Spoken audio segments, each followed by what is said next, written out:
No, it's okay. Hey, got my daughter in there, right? No, it's okay. She done let y'all in. I had to stop and get these niggas off my corner. Yo, subscribe to my shit. Y'all want to stand on my corner? Subscribe to my shit. Let's go. Let's go. Jesus.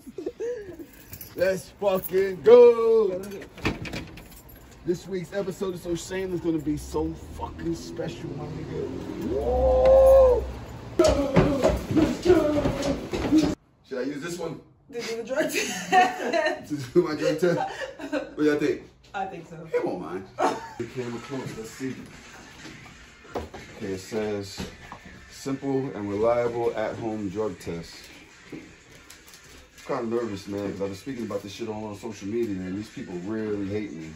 Let's see. Simple. Remove cap and immerse strip into cup of urine. That's a cup of urine. I need to drink more water, obviously. I was drinking coffee. That's just leave me alone. Okay. Immerse strip in the thing. I'm not going to leave it in there because that's a lot of piss right there. Now, they say after the C line, can you see that C line?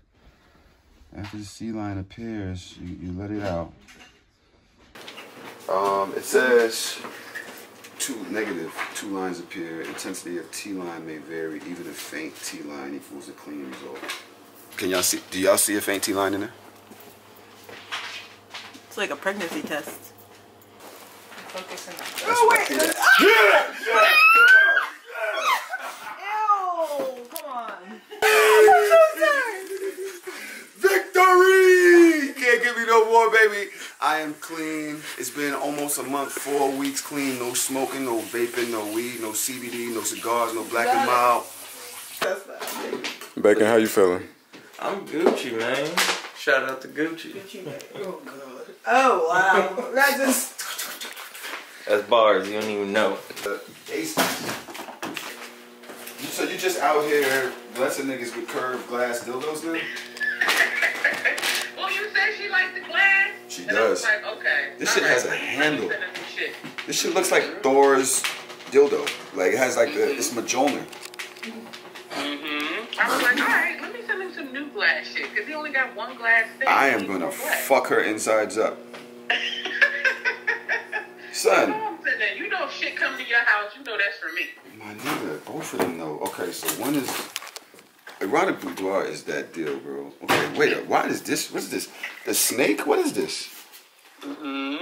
Why is it so See rare? the texture on it? Yeah, baby. And It's blown. the lumps and bumps. Why am I getting aroused? I'm not using this shit. Why am I getting? You might want to back that camera up before I poke your eye out, bro. Gotta relax. Thank you so much. He said, you gotta relax. You gotta relax. T, our guest is here.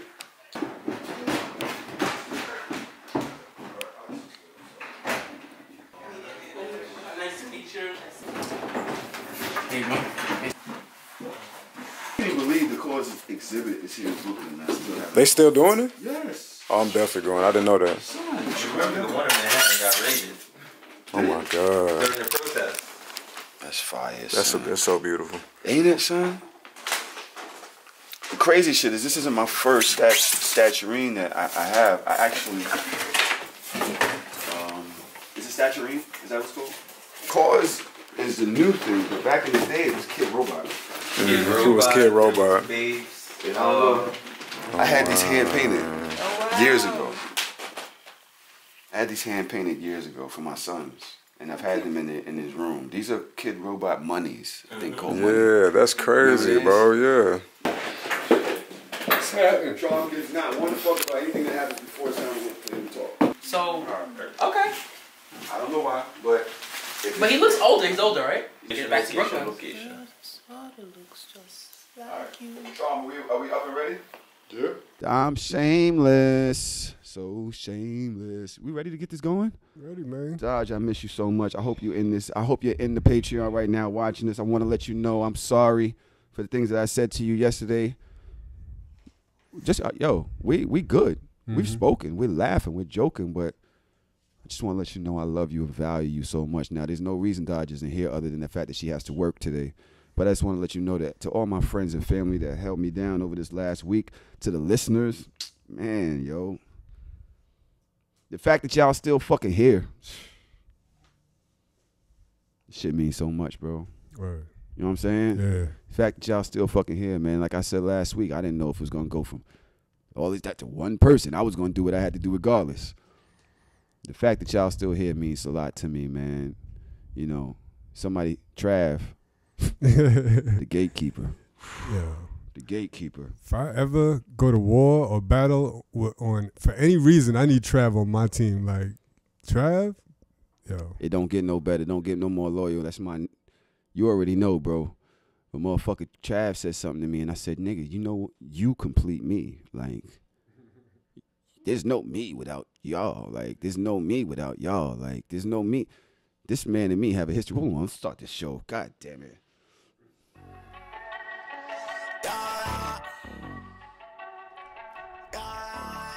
Can you hear it? Can we hear it? Y'all know this. I know y'all can't hear it on Patreon. We logged in this week, but hold on.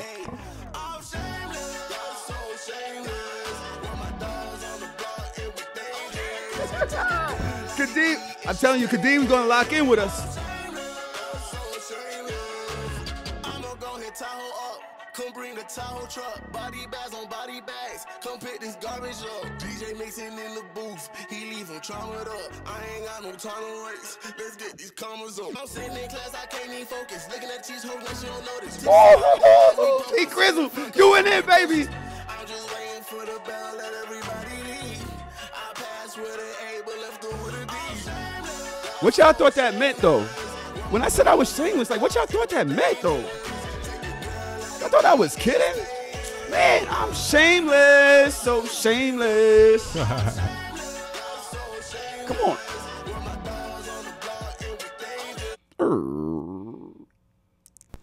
Did I do it better this week? Yeah, that was better. I listened to last week. It kind of sounded like a fart. It sounded like it's like nasty. It was like, yo, you got to go to the bathroom. What, like when you end the song? When I did, you know, DJ. Oh, yeah. Oh, that was. I did that last week. Did you listen last week? No, I didn't. Okay. I've been a little. We got to be in a good space. Let's keep it in. Yeah, it was a little abrupt. Let's keep the energy high, positive today. Well, I'm in such a fucking good mood. Dodge, I love you so much. I know you work, and I hope you get off early. I hope you go get you some margaritas or whatever you need. You know, keep your. Shout out to Dodge. We miss you already. You know what I mean? Yeah. Listen, we got an episode this week with a new friend of mine. I think we're even friends now. I consider you a friend. You consider me a friend? I would. And we have a history. Yes. We have a history. It wasn't violent. It wasn't. It wasn't that big. It wasn't that big of a deal. All right, what do you got? Tell me what you think. What is our history? First of all, everybody that's in the Patreon. Oh shit, we might need to talk about that too. But shout out to Patreon. Welcome my new friend. My friend. He's not new in my life, but my friend Kadeem at Mogul Society on Twitter. Yes. At roof.enkel ENKEL. Yes. Wow, you got on it. Instagram. Yes. Welcome to So Shameless. Thank you. Hi, Patreon. Welcome. Let's talk about our history first. What is it? Sure. What did we have? What happened? Um. Hey, you know I can take it. I've been getting licked off. Well, excuse me. What was that? Watch my verbiage on this podcast. Oh my god. I've been taking my licks all week, so I'm sure you can say whatever you like here. I'll be fine. I mean, we had our discussion. I don't remember like the details of everything, but I remember you were discussing. We had followed each other, whatever, from what was supposed to happen, didn't happen. And then you were discussing like trans women on Twitter, and you did say something really ignorant, and I kind of called you out on it. I didn't see the big deal. How long ago was this? This was 3 years ago. About Okay. 3 years ago. Yeah, about 3 years ago. And you can be as blunt because everybody knows No, my history. the problem Like, is, no, like, yo, but I was so saying I wild want to shit. be really blunt, Yeah. but I don't remember like the exact details of what you said, Right. why it annoyed me, or I just know I was annoyed. Like you said something, I called you out. Right. We went back and forth for probably like 5 minutes, and then we just stopped. I was gonna leave it alone. I didn't give a fuck. It was just like, okay, I said no. You like did the soft block, and I was like, okay, cool, that's fine. And then that was it, and we never spoke again. You hurt my feelings. Did I? If I do a soft block, it means you hurt my feelings. If I do a hard block, like, bitch, get out of here. I don't get. If it's a soft block, just means I probably like blatantly called you ignorant and like, yeah. Which was probably a good call at the time. This nigga here. I mean, What you mean? No, but what talking was, about. Why you can't never just hold me down? Why you always have like? I'm holding you down by agreeing with you. But it's funny because we actually just spoke on the phone the other day, and he was like, "Yo, man, you always criticizing me," and it's kind of like we have that kind of friendship. I feel like he's the one person that holds me accountable more so than anybody. So I return the favor to him. You know what I mean?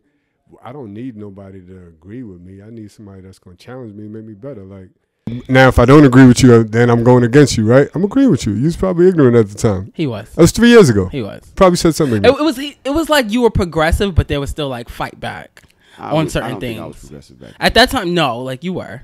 You were not okay. Progressive is probably dragging it a little bit, but you were. I could see potential in the trying, if that makes sense. There was like something in there that you wanted to understand. So about 3 but years you just ago didn't. was when I began. I think maybe 4. So I had already had the convo with XD from Xavier DeLue. From Jade and XD podcast, and I was trying to work on figuring things out. I was celebrating my ignorance before that. Yeah, I was, openly, I didn't give a fuck about much right before that, and certain things triggered in my head to make me start trying to learn things, but I wasn't able to. There was no, as the word was used with me this week, there was no overarching of my branching out and trying to be positive. I don't know if I used that word right. I don't think so, but it's okay. I get what you're saying. What does overarching mean? Does anybody know? Yes. Umbrella. All encompassing. Interesting. So that's what I'm trying to say. Like, I think I'm trying to be more. There's more of an overarching of my positivity. I think I try to be. You are. I mean, minus the last 2 episodes. I have to go back and listen. I just been so busy. They weren't negative. You don't think so? Not at all. There was a lot said. Yeah, that doesn't mean it was negative. Did it hurt your feelings? No, it was expected. It was expected. I think that a lot of my feelings were validated in what was said. But I wish everybody peace, tranquility. Like, at the end of the day, like I said, I did what I had to do for me. I think that's important. Sometimes you just got to do what you got to do for you. And sometimes Absolutely. you know it's going to hurt some other people. But you can't save everybody. You shouldn't save everybody. So I wish everybody peace, tranquility. I'm ready for whatever y'all got to do. God bless you and good luck. Because I'm an internet nigga, so I would leave me alone. Leave me to my clout chasing. Let me clout chase in peace. Kadeem. Yes. You and I have recently gotten back to being on speaking terms. What made you feel like you could talk to me again? I think it was really just the Clubhouse route where it was just like, okay, we're like, I didn't have a problem with you after that. I just felt like you were ignorant and that, it's like, oh, he's ignorant. Okay, cool. There goes that word again. I mean, I think it's appropriate for what was said. But Kadeem called me ignorant back then, and he's right. I was ignorant. I really never did any work or try to understand the gay community. All I knew was what I knew back in the days, and I doubled down on that openly all the time. Like kind of going forward, like literally right before we got into the whole Clubhouse space, I had just saw, I watched, what was it? I don't think it was a podcast. It was just like a show. It was on YouTube, and I don't remember her name, but the trans woman that Hope. Yes, Hope was her name. Beautiful. Yes. Hope Giselle. I'm actually doing a show with her this weekend. So yeah, like literally a week prior to us being on Clubhouse, I saw that, and I was like, Oh wow. Oh shit. What was it though? You said it wasn't. A podcast? Y'all were just. Well, it was 2 like back to back because I was just like on YouTube at home. So first I think you were on like a sex podcast with her, where like y'all were talking about like straight men's plight with trans women, and then it like suggested the next video, and you were just sitting down with her on the couch, and it was you and 3 other people, I think. Okay. And it was just it really did touch me in a sense, like just to see the argument that we had versus like how you were now. Yeah. And, you know, like, literally the best thing about it was nobody mentioned her being trans the whole entire time. Oh, that wasn't hardest off. Oh. That wasn't hardest off. Yeah. Like, she was just part of the room, part of the convo. That was, like, the best part for me. And I was like, okay. Originally, I thought he was really ignorant and combative. I couldn't stand him for a second. A slight second. It's definitely evolved. I definitely respect and love Tahoe as a person, to whereas before I was a little on the fence about him. And then I think that's what made me be a little bit nicer to you once we because it was just like, oh shit, okay. Yeah. I probably maybe would have ignored you a little bit. I mean, I would have understood that, but I think I said to you, I think I said out loud, like, yo, Kadeem probably doesn't have to respect me in this room, and I would understand it. I think I said it out loud. Yeah, you did. Like, what? And I was like, yo, and it's up to me now to repair that. It's up to me now to show him with my actions that I want to do better, because I'm not perfect. Obviously, I'm not perfect, but I want to be. I aspire to be in a better place continuously, especially with my thoughts, and I try to use my power. You know, we've been in clubhouse rooms where dudes would talk about gay people or trans issues, or even the LGBT community as a whole, and even in a way that they didn't think of was offensive. Right. Wow. And I'd basically and I think I'd be like, yo, Kadeem, I got this. You know what I'm saying? I think he was like, all right.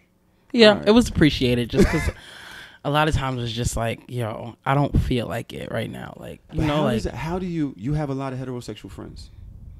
Mainly, what do you consider yourself, by the way? I don't want to. Homosexual. You're homosexual. Gay. You're gay. Mm-hmm.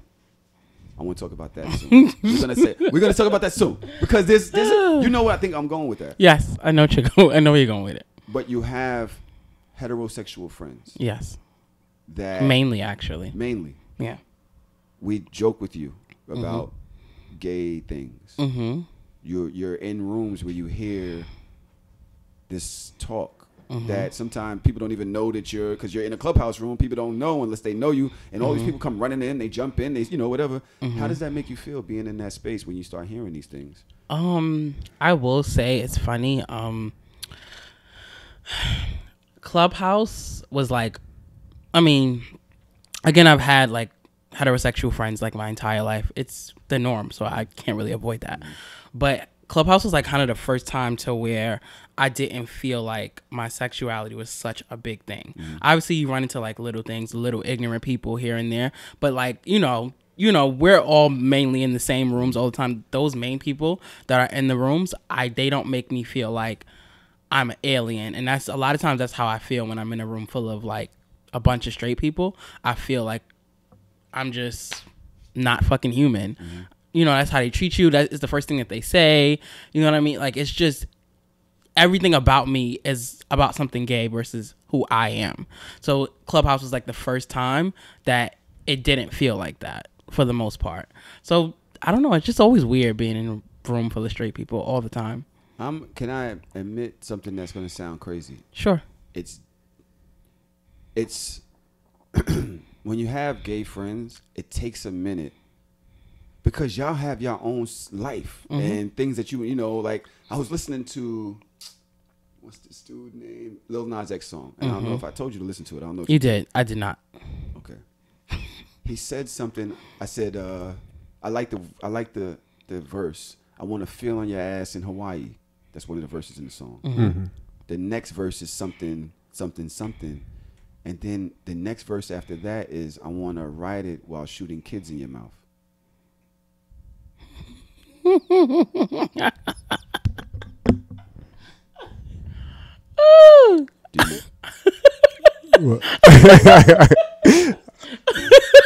are you looking at me? didn't respond to it. Yeah. Like, No, I mean, not like. not like that, but No, I mean like you're looking at me for a response. I don't know what to say. I don't know. I had to, because I was retweeting this shit. I was like, yeah, I like that verse. I like that one. She said that one. She was like, yeah, and I like the verse. He said, I did he say that? He said, I want to write it while shooting kids at your mouth. I was like, but how old is he again? that's my time. I mean, yeah. That's my time. And what I was saying is, it takes a minute before you can actually get comfortable around that type of verbiage when you're a straight heterosexual man. Mm-hmm. We use pause all the time. Mm-hmm. We use no homo all the time. Which is a problem, but that's what I want to talk about. Yeah, that was one of my questions too. Yeah. When you hear heterosexuals speaking and they say things like that, what does that make you feel like? By the way, hold on, very quickly. This episode has been scheduled for over a month. Yes. And change. There's a reason we scheduled this episode today. This is not me trying to save So Shameless. This is not like, oh, he tried to do a positive episode, come back, shut up. No. No, I'm trying to help my friend do something right here. I wanted him to have a platform where he felt safe speaking about certain shit and to introduce his ideas about other things. So, here you go. Pause and no homo. How does that make you feel? To be honest, to be all the way honest, because that's She's I think. pretty. Are we? Oh, she is pretty. Yes. She's pretty. Patreon, y'all gotta turn your videos off and stuff like that. But I don't know what Tion's doing. Go ahead, Kadeem. So, my thing is, a lot of times, me and I feel like a lot of other gay people, they might not even admit it to themselves, but a lot of times things hurt our feelings, but we kind of have to. A lot of times we accept things out of just the want to be tolerated, and because we're tolerated, we deal with things like no homo, pause. Because you don't want to always stir. I don't always want to be the one picking at you oh shit, stop saying this, stop saying that.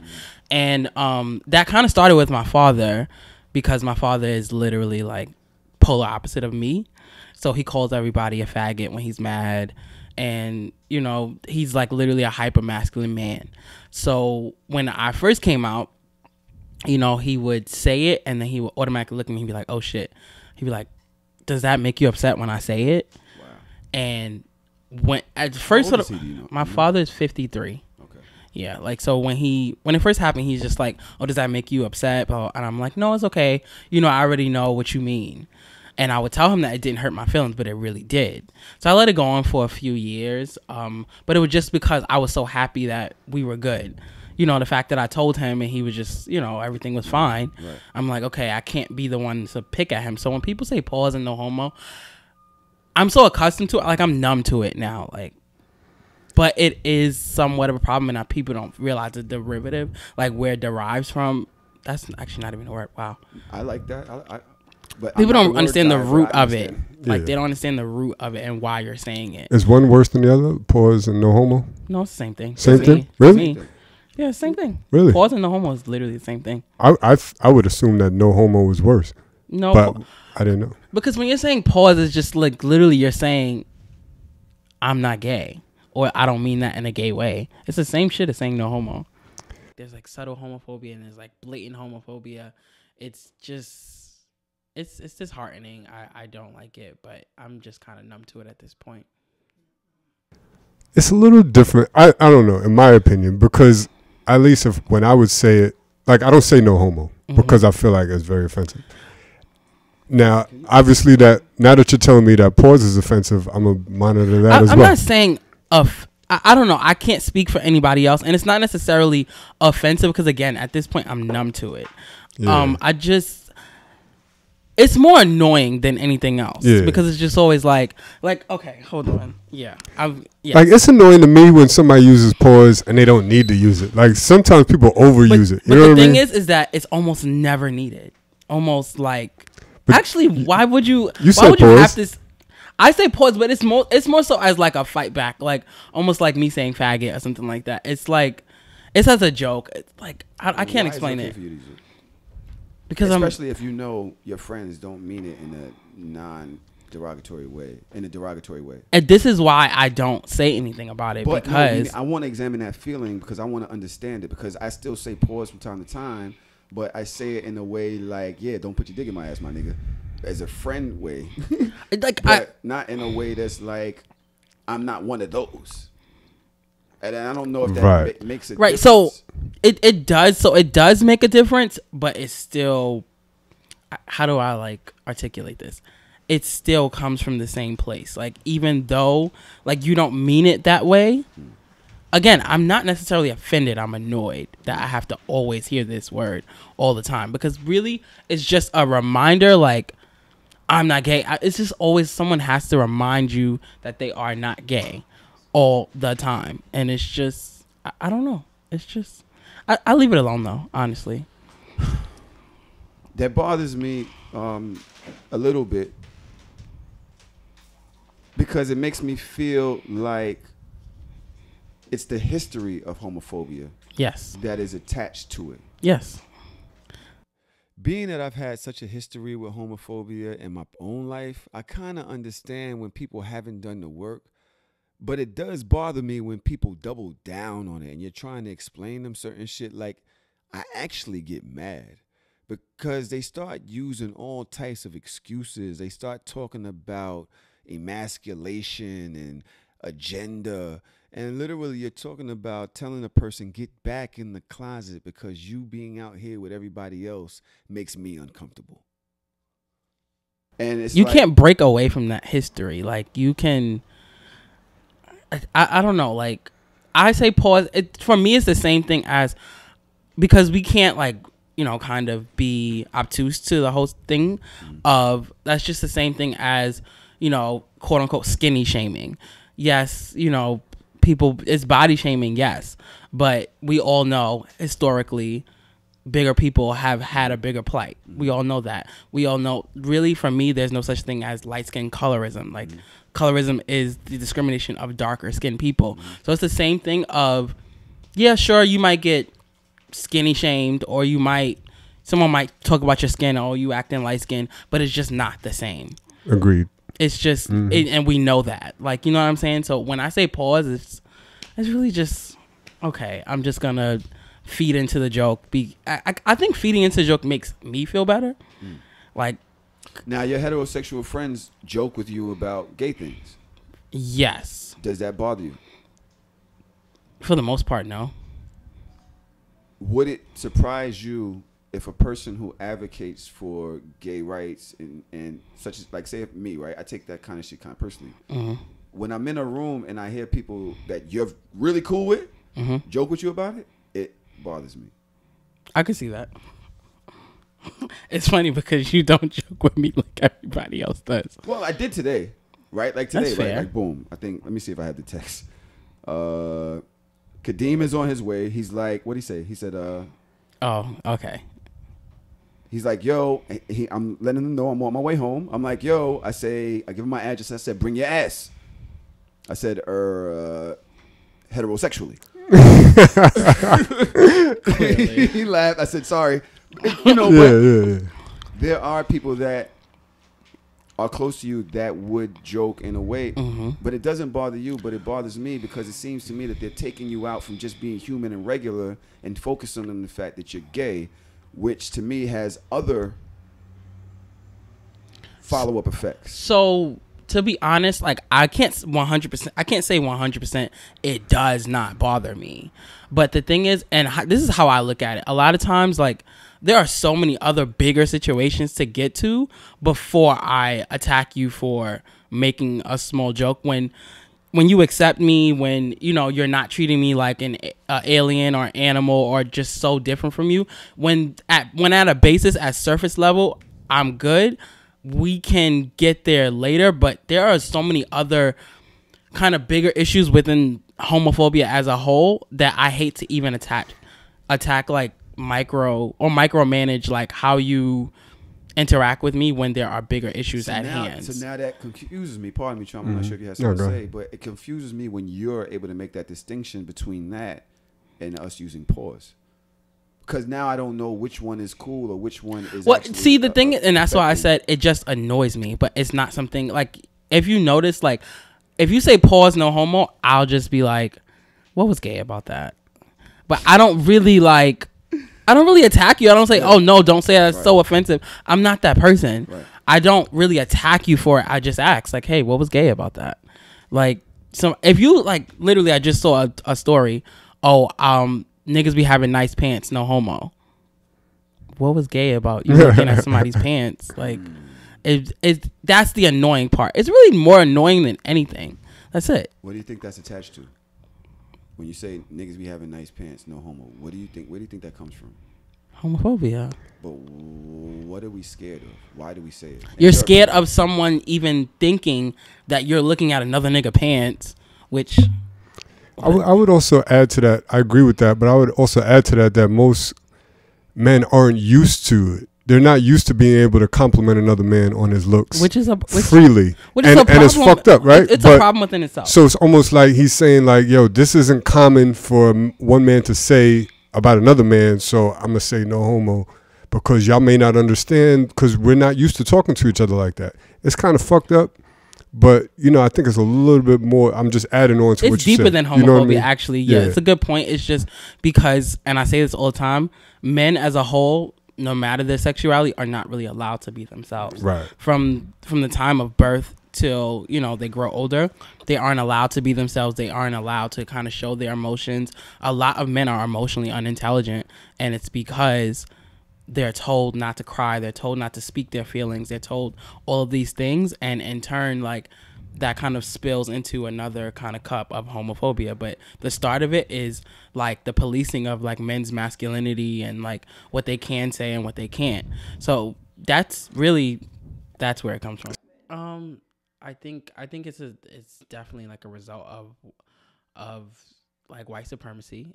I also feel like it's like this obsession with masculinity that we have, to where, you know, there's this thought that you can't be masculine as well as gay, that those two can't coexist. So it's just, I think that's really where it comes from. It's just the obsession with masculinity and white supremacy, which the obsession with masculinity can kind of also be tied to white supremacy as well. So yeah. I feel like we're probably going to do a deeper dive into this later. I know I want to, but I equate a lot of this to racial issues, and I want to know. Of course, I want to know your opinion on the comparisons, because there's certain things like a white person could say a lot of shit that's gonna annoy the fuck out of me just because they white. But if they wasn't white, I wouldn't be annoyed. Like, I'm always on guard around white folks. Like, nah, that shit just sounds different coming from you. Like, I'm not comfortable with it. You know what I mean? Like, I don't even want you listening to certain hip hop because it's got too much niggas in there. Like, nah, I don't even so it's like the white people like, damn, I can't do nothing. Like, I can't even listen to Drake anymore. Like, no, not around me. It makes me feel uncomfortable. You know what I mean? So I could understand. So it is the same exact thing. Okay. And a lot of times, like, you get like pushback on that. Like, when we compare it to like our racial struggles, it's always pushback. Oh, it's not the same thing. It is the same thing. It's literally the oppression of a certain group of people, and that's just it. Like, okay. And also like homophobia and like the policing of men's masculinity is literally, you can take that deeper to, you know, it's still a racial issue. Like, that comes from racial issues. It literally comes from literally the history of black people and what we saw with slavery and things like that. As far as homophobia and masculinity, that's where it comes from. Like, last night, Kadeem and I were at a celebration of Mouse's party. Mm-hmm. No invite, but go ahead. Did I do that? I should have hit you, right? You know. My bad. So I didn't think about it. I always rag you for that, so I will say my bad. And that's why it was a slight joke. Like, it's not that serious. I would have took it. Mouse is my man. Happy birthday. Happy belated. But I would have took it a little seriously, especially if I'd have seen you there and I didn't get it, right? Like, wow, really? We got past this, my nigga. I would have took that shit deep. I would have did an episode. Oh, Jesus. I would have did the episode. This is what the fuck I'm talking dramatic about. Man in the world. This nigga, bro. Nah, but I'm joking because Mouse and I are cool, but we're not friends like how y'all are friends. He wouldn't think to invite me to something like that. Didn't think about it. Yeah, so but I should have reached out. My bad. It was a good time. I saw Loon there. Mm-hmm. when Loon was leaving, Kadeem and I were having a conversation. I spent a lot of time around Kadeem last night. I feels really good to be able to just chill, talk regular. It's not even about that. Like sometimes I just see him over there. I'm going over there. It's women over here. It's my homeboy. Just everybody all over the place. I see Kadeem. I'm like, yo, I'm gonna go fuck with. Is that the one you left with? Did I leave with who? What are you talking about? No. Like, what are you saying? What are you saying? You and a guy like left together. Oh no, Tune. Okay. He lives down the block from me. Okay. I realized that he was calling an Uber. Okay. So I was gonna drop him off. I thought that. Okay, go ahead. What did you think? Nothing. Go ahead. Which is fine, but no, I have a girlfriend. So what did you think? No. I thought that's who you were talking about. That's it. No, when I remember the big dude. Yes, the handshake. Yes. Right. So when Loon from freaking Frack Podcast, what are you laughing at? Yeah, I'm laughing because why is everything so uncomfortable right now? I'm laughing because it was like a pause moment, but I'm not gonna say pause in this. Huh? But I'm like, I'm learning. Like, all right, pause. come on, bro. All right. When he was like, he's a big guy, so I was like, normally I might have said pause right there, but normally I would have said, "What made you think of like?" And this is okay. I don't want to like switch the subject. I don't want to switch the subject, but this is what I mean when I say it's like men are so obsessed with everything gay that it's just like, what made you think of something gay? Like he said he was big. I get it. Right. I'm childish, but yeah, it's very childish. It's just like, and that's what annoys me. You did say I left with him. Like I did not mean it like that. When you leave the club with somebody. We did not leave a club. We were literally. Does it mean something? No, it does not. We were at a bar. Like you left with a friend. What the hell? Giving somebody a ride and leaving with somebody is two different things. I agree. If you give someone a ride, you left with them. What the hell? Nah, if I leave, if you leaving with me, that means I'm getting some booty. If I'm giving you a ride, then it's just we friends. Literally, it's the same thing. Like, first of all, you have to leave with someone for them to give you a ride. Like, you have to. Like, what the hell? Like, it's the same thing. It's semantics. No, it's not semantics. It's literally not semantics. Literally, that's how it works. Baby girl, I came home by myself. I did not mean that. I did not mean another girl. There was no anything. Oh, I'm like, to this. Oh, sorry. I drove him home. I dropped him off, and I came home by myself. Oh my God! That's all that happened. Hold on, guys. Give me a second. You sound like my father. Oh my God. Hello. Nah, it's funny because regardless of the sex, I would think like that. And that's just me being funny. You know what I mean? Like if you say you left with somebody versus you gave somebody a ride home, like leaving with somebody implies that y'all are together, like at least for the night. 3 seconds. Okay. Oh, great. Great Gucci looks great, by the way. Yeah, she does. She looks really good.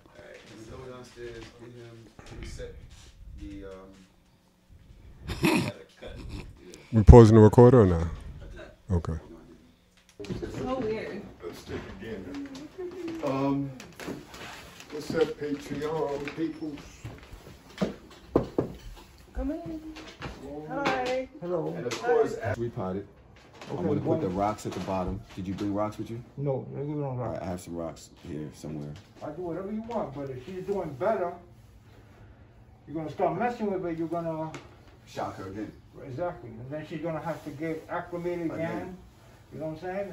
And she may not, she may What not about these adjust. leaves? You see the brown on the leaf? Yeah, you should have told me. I think I got a bamboo stick where we could maybe tie this up a little bit. Yeah, I had it tied with this Gucci strap. This is the name, Gucci. Right. Oh yeah. I had You it tied could with even Gucci strap. you could even tie it right there. Just to hold it up. Correct. Correct. You always gonna get roots on the top and the bottom. That's okay. I don't know what this is. These browns are. I don't know what this is. I also know that she's curling a lot now. I don't know what that It is. could be indication too much water, not enough water, one or the other. You just gotta play with the water. So yeah, I'm gonna need more soil. You are, but we also want to straighten them. So how are we gonna do that? Yo, you fixed the screen?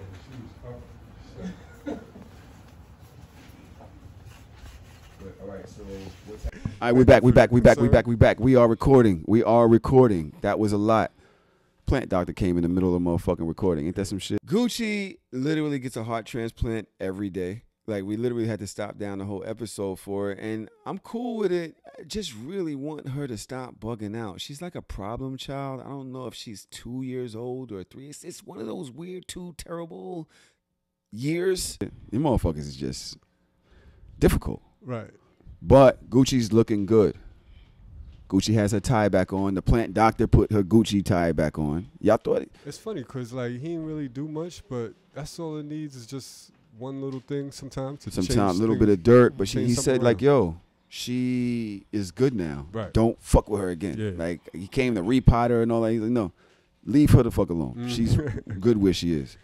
Now, Kadeem, you all right? I'm fine. I know you were sitting here like, what the fuck? I literally just said to you that she looks great, and then you... That happened. Yeah. This has been scheduled for all this time. Don't worry about stepping in front of cameras, y'all. If y'all got to do whatever y'all got to do to get us back to optimum views. I want to tell y'all we've had a little issues with the videos. We just bought new cameras.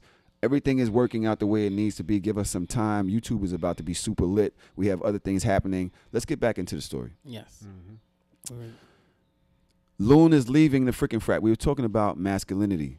And we was talking about the reason why we say, the guy says, no homo. You had nice pants on. Right. Right? No homo, right? And Kadeem brought up a point to me. When Loon was leaving, he goes to give me a handshake. Now, Loon is about 260, hard body. He was pretty big. Huge. Huge Negro. Field nigga. Field nigga. Wow. This is a big nigga. You know what I mean? Yeah. He would have been sold first. Oh jeez. Okay. No? They fair. Not I'm probably last on the fair. No, you're not last. Chopping block. Fair. You don't think so? No, you're not last. No. Fair. So which one of us you think would have been sold first in this room? Me, Traum, or you? Oh, Traum?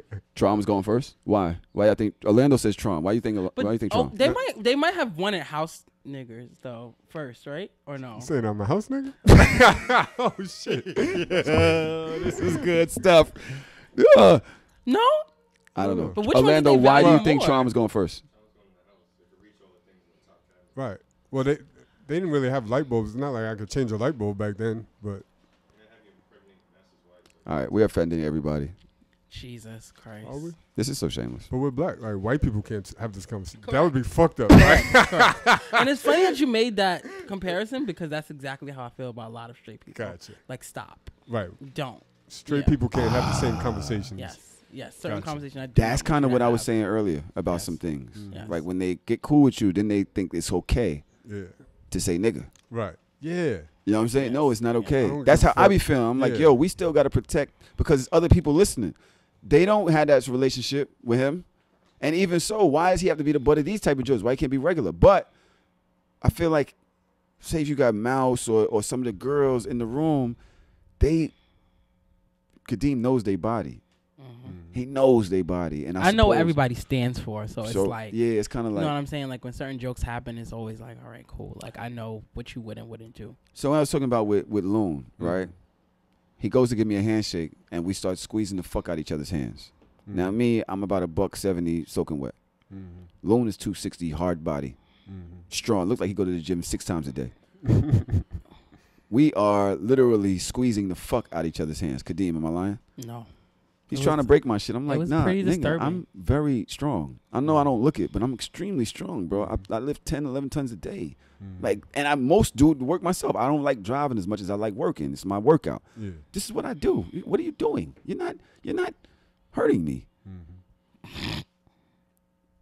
Nigga, when he left, boy, my arm was hanging off the side of my fucking body like it was a 10-ton anvil. I was talking to Kadeem. I was like, oh, yeah, this did hurt a lot more than I thought. He was like, my hand really, really hurts. I was like, yeah, what you might have to go to the ER, bro. Stay tuned. Loan hits me this morning. Where's my phone? I have it. You have it? Loan hits me this morning and says, I ain't gonna lie, son. My hand was hurting a tad bit this morning. Like, yo, this little old nigga strong as shit. And Kadeem was like, what? What is your thoughts on just that whole exchange? Exchange. It's hilarious, but you know, niggas would do anything to show how masculine they are, even hurt themselves. Like the both of you were hurt, and you just had to keep going. Wasn't gonna give up to prove one was more masculine than the other. Wow. And it's, you know, it's fine. Like, do what you do, but it's just a test or a show of how ridiculous men can be when it comes to showing how masculine they are. They will do everything, hurt themselves, hurt other people, just to prove how masculine they are. It happens even in a non-physical space. Like I know a lot of men that refuse to ask for directions. Yes. You know what I mean? You'd rather be driving around lost. Like, you know what's so funny? So I said that my father's like extremely hyper masculine. I do not ask people for directions because of him. So like I'm gonna keep this short, but in the summer of 6th grade, I lived with him, and I went to summer school because he didn't have anything for me to do during the day while he was working, and he sent me to summer school. So I wanted to go to school by myself so bad. And he's like, okay, cool. I'm going to teach you one day, and then tomorrow you'll do it by yourself. So he let me go the second day by myself. Little be known to me, he follows me on the way by myself. Mm-hmm. So I get off the bus, and I get lost, and I'm like, I don't know what the fuck he told me to do after I get off this bus. Yo. Which way do I go? And I'm 12 years old, and I ask some man on the corner, how do I get to so-and-so avenue? My father jumps out the car. Yo, what the fuck are you doing? Oh, you know this nigga? He's like, yo, he tells the man, like, I will smack the shit out of you. Get the fuck away from my son. Wow. And my father was so pissed off. And he's like, don't ever ask nobody for directions. Don't look like you lost. He was like, don't even look around. Walk the wrong way until you figure out what the fuck you doing. Don't tell nobody. He's like, you little, you small. People take advantage of you like that. And I'm like, you turn into Liam to this Neeson, day, I do not ask for directions. I will be lost as fuck. Thank God for maps and shit like that. But I don't ask for directions because of him. He sees a big problem. When I'm listening to your story, I don't know if that's toxic masculinity as much as that's just being like a overbearing parent. It's both. Because I know some moms that's like that too. It's like, yo, I don't want you to talk to strangers and then let a stranger know that you're vulnerable by being lost. No. I'm 12. I don't know where I am. Hey, stranger, can you help me? Stranger could be like, let me just take you home. This nigga and throw you in my basement. I think it's definitely both. I think it's like, okay, hey, this is my son. You know, I don't need anybody taking advantage of my son. But my father, again, himself will not ask for directions. He sees it as extremely vulnerable. As like a weakness or something. And my father does not like to show weakness of any kind. Like, he hates it. Even though he's like a crybaby, but whatever. Like, that's crazy how we are. Yeah. Because I'm a crybaby as well. Yeah, my father's you actually remind me of my father. I hate to say that, but that's the second time I've heard that in the last week. Yeah. Didn't I'll say that?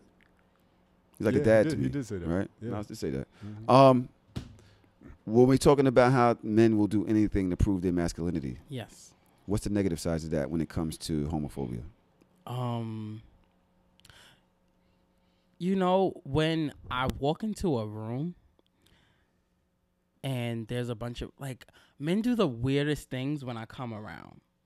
And it's like little subtle things that they think I don't notice. And it's like all to prove their masculinity. Even if like... To prove that they're heterosexual? Yes. Every time. Like, it's small nuances, like small things that I don't even think that they realize that they're doing. But I want to know. Because I probably do this shit too. What is it? We don't. But even something as simple as me talking about like my sexuality or like my sexual experience. Like if I'm talking, like let's say we're all talking about sex in a room. Mm-hmm. And you describe your sexual experience, the sex you had last week, and then I describe whatever happened with me last week.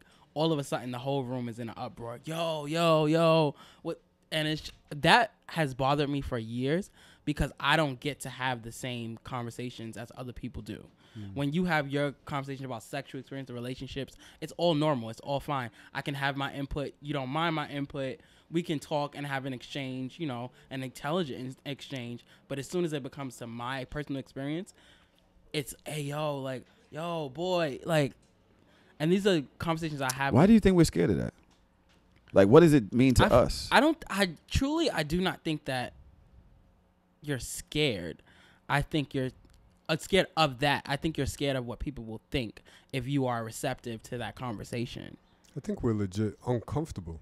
And I don't know why. I would like to ask, why are we uncomfortable with that? I could say for myself, like, yeah, I'm uncomfortable with certain conversations. I'm gonna keep it real with you. Kadeem mentioned something to me this morning. Mm-hmm. I'm almost scared to say it out loud because I don't want to put the onus on them. But a lot of what drives men is what women will think of men. Well, go ahead, Kadeem. Help me with this because I don't want to put the onus on them. I don't either, and I kind of, because obviously, like, at a mass, most of my friends are black women, right? Mm-hmm. So I kind of stay away from the conversation because it's such a touchy subject, because black women experience their own oppression. They experience their own kind of hurt from the same hands of the same. Basically, we experience kind of the same level of, not actually, no, because black women are at the bottom of the totem pole, but we both experience oppression, right? So I tried like to not even touch the subject, but it's been bothering me more and more lately because I realized, this is a little controversial, I think that black women's homophobia may be worse than men's because it is so subtle. It is so underhanded that, like, it goes missing and, like, it goes over a lot of people's heads. I was in a room with you one day and I was listening. I listen often. I just never know what you're going to say. Go ahead. It's fine. And I love my ladies. They know that. My friends. Mm-hmm. I value them. And I just try to pay attention. And a lot of times I'm judging myself. I'm paying attention to what I'm feeling. I'm thinking about where it's coming from. Am I clout chasing? Is that like your word of the week or something? Yeah. It's a thing. Don't worry about it. Okay. So I try to think, am I in the right space to even be thinking like this, right? I do that a lot because this is all new thoughts. It's all, I don't know what's behind it. It's a lot of times. So I'm trying to figure things out. We were in a room and the ladies were talking about they don't like men with ponytails, or they don't like men that dance too much, or they don't like, and they're a little bitch boy. And they were saying stuff like that. And I was like, I wonder where that comes from. I wonder how that transfers into the guys that's in here about how they need to behave, you know, how to be transfers. Attractive to these women, and what that ayo moment means to their own subtle behaviors, things that they like to do, but they scared to do because there's all these beautiful women out here that say, oh, you're this if I see you doing that. If you can dress too well, it makes me think, Kadeem, am I in the wrong space? No, you're not. You are 100% correct. It's a big problem. And the older I get, the more I realize it. It's like, wow, like men can't do anything. And it is literally, a lot of it comes from the things that they hear from black women. Not only the women that they date, but their mothers, and what their mothers have allowed them to do from childhood and everything like that. Like, black women they literally control black men's masculinity because black men want to be attracted to them. They literally just want to be seen as desirable. Right. And manly. And anything that doesn't make them look like that, they get put in a certain space.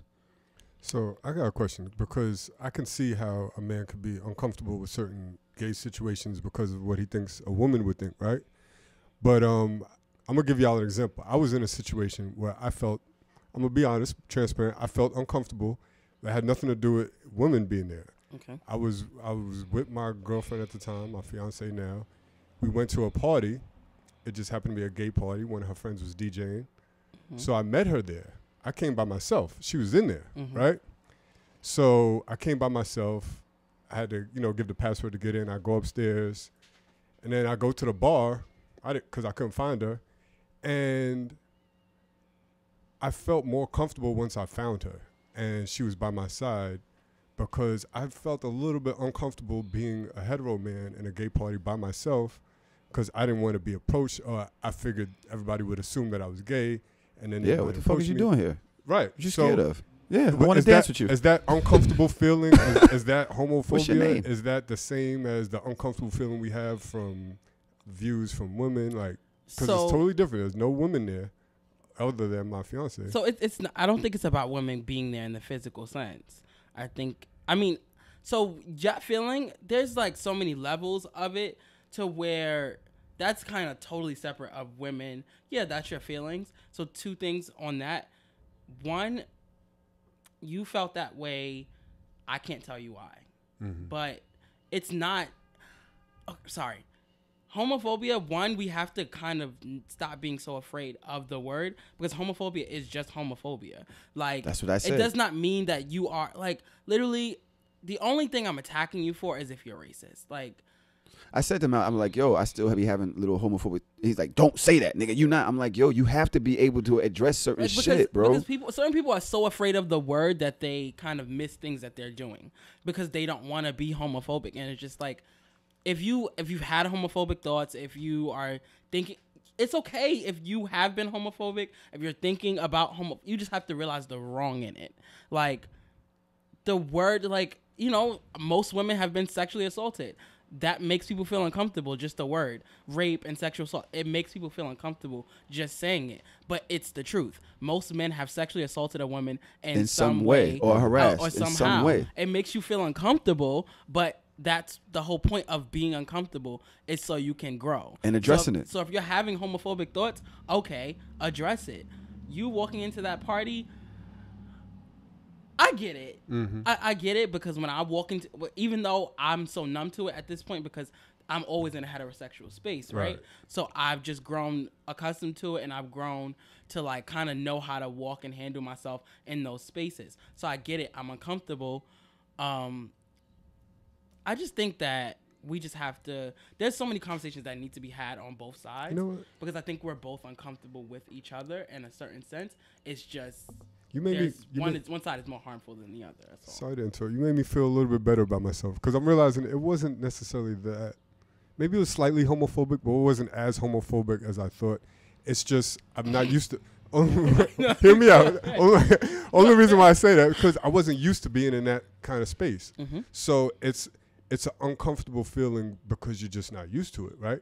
As opposed to like if I walked into a bar and it was like a bunch of white dudes from a biker gang, I'm gonna feel uncomfortable also because I'm not used to being around them. I don't really know. You just weren't used to it. Yeah, you know what I mean? Definitely. I mean, I'm 44. I grew up in a West Indian family.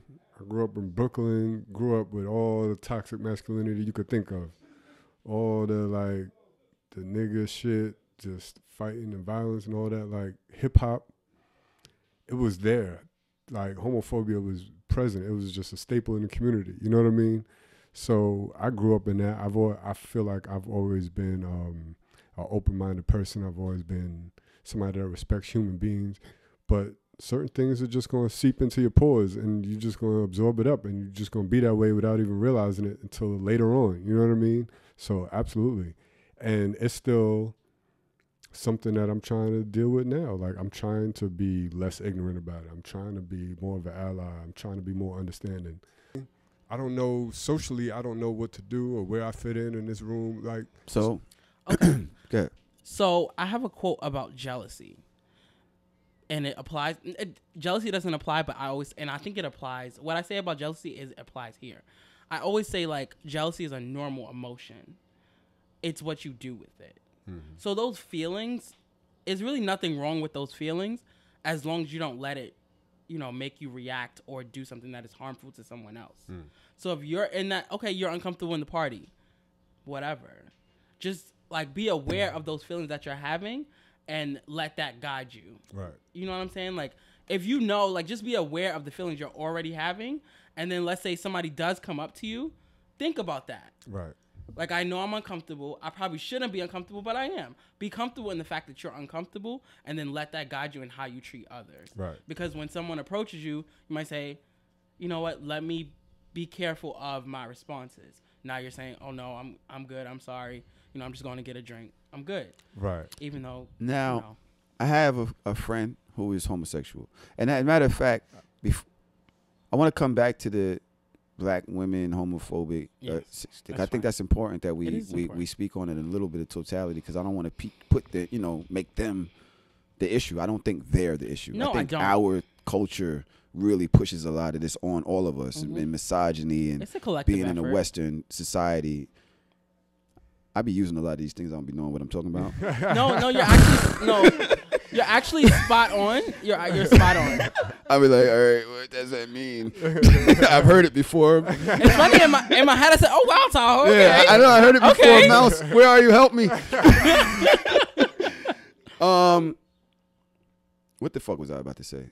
Black women, homophobia, the Western society. I have a friend. When we're speaking about him being at a party and being kind of nervous about what's about to happen and how they're addressing you, say if they come up to you, watch your tone, right? I have a friend who I have gotten comfortable with over the years.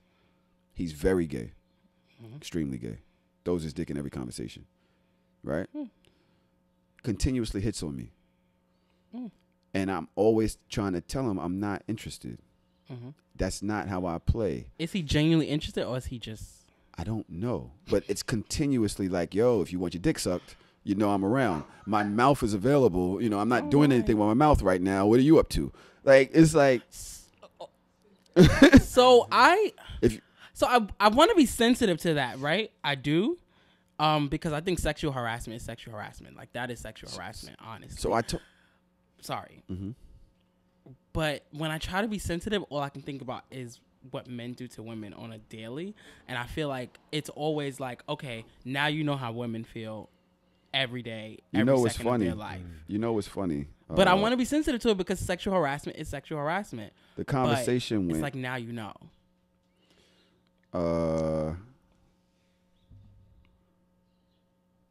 I said, it's cool. I said, if you know, I said, it's cool. I know what you mean. But imagine if you were me and I was a woman and she had to keep telling me that I'm not interested and I kept going and going and going. I could imagine you as a homosexual man calling me toxic. And he's like, you know, I'm just playing. Like he said, I'm just playing. And I said, it's kind of annoying when you want to be friends with a person that hits on you at every turn, doesn't accept that you aren't interested.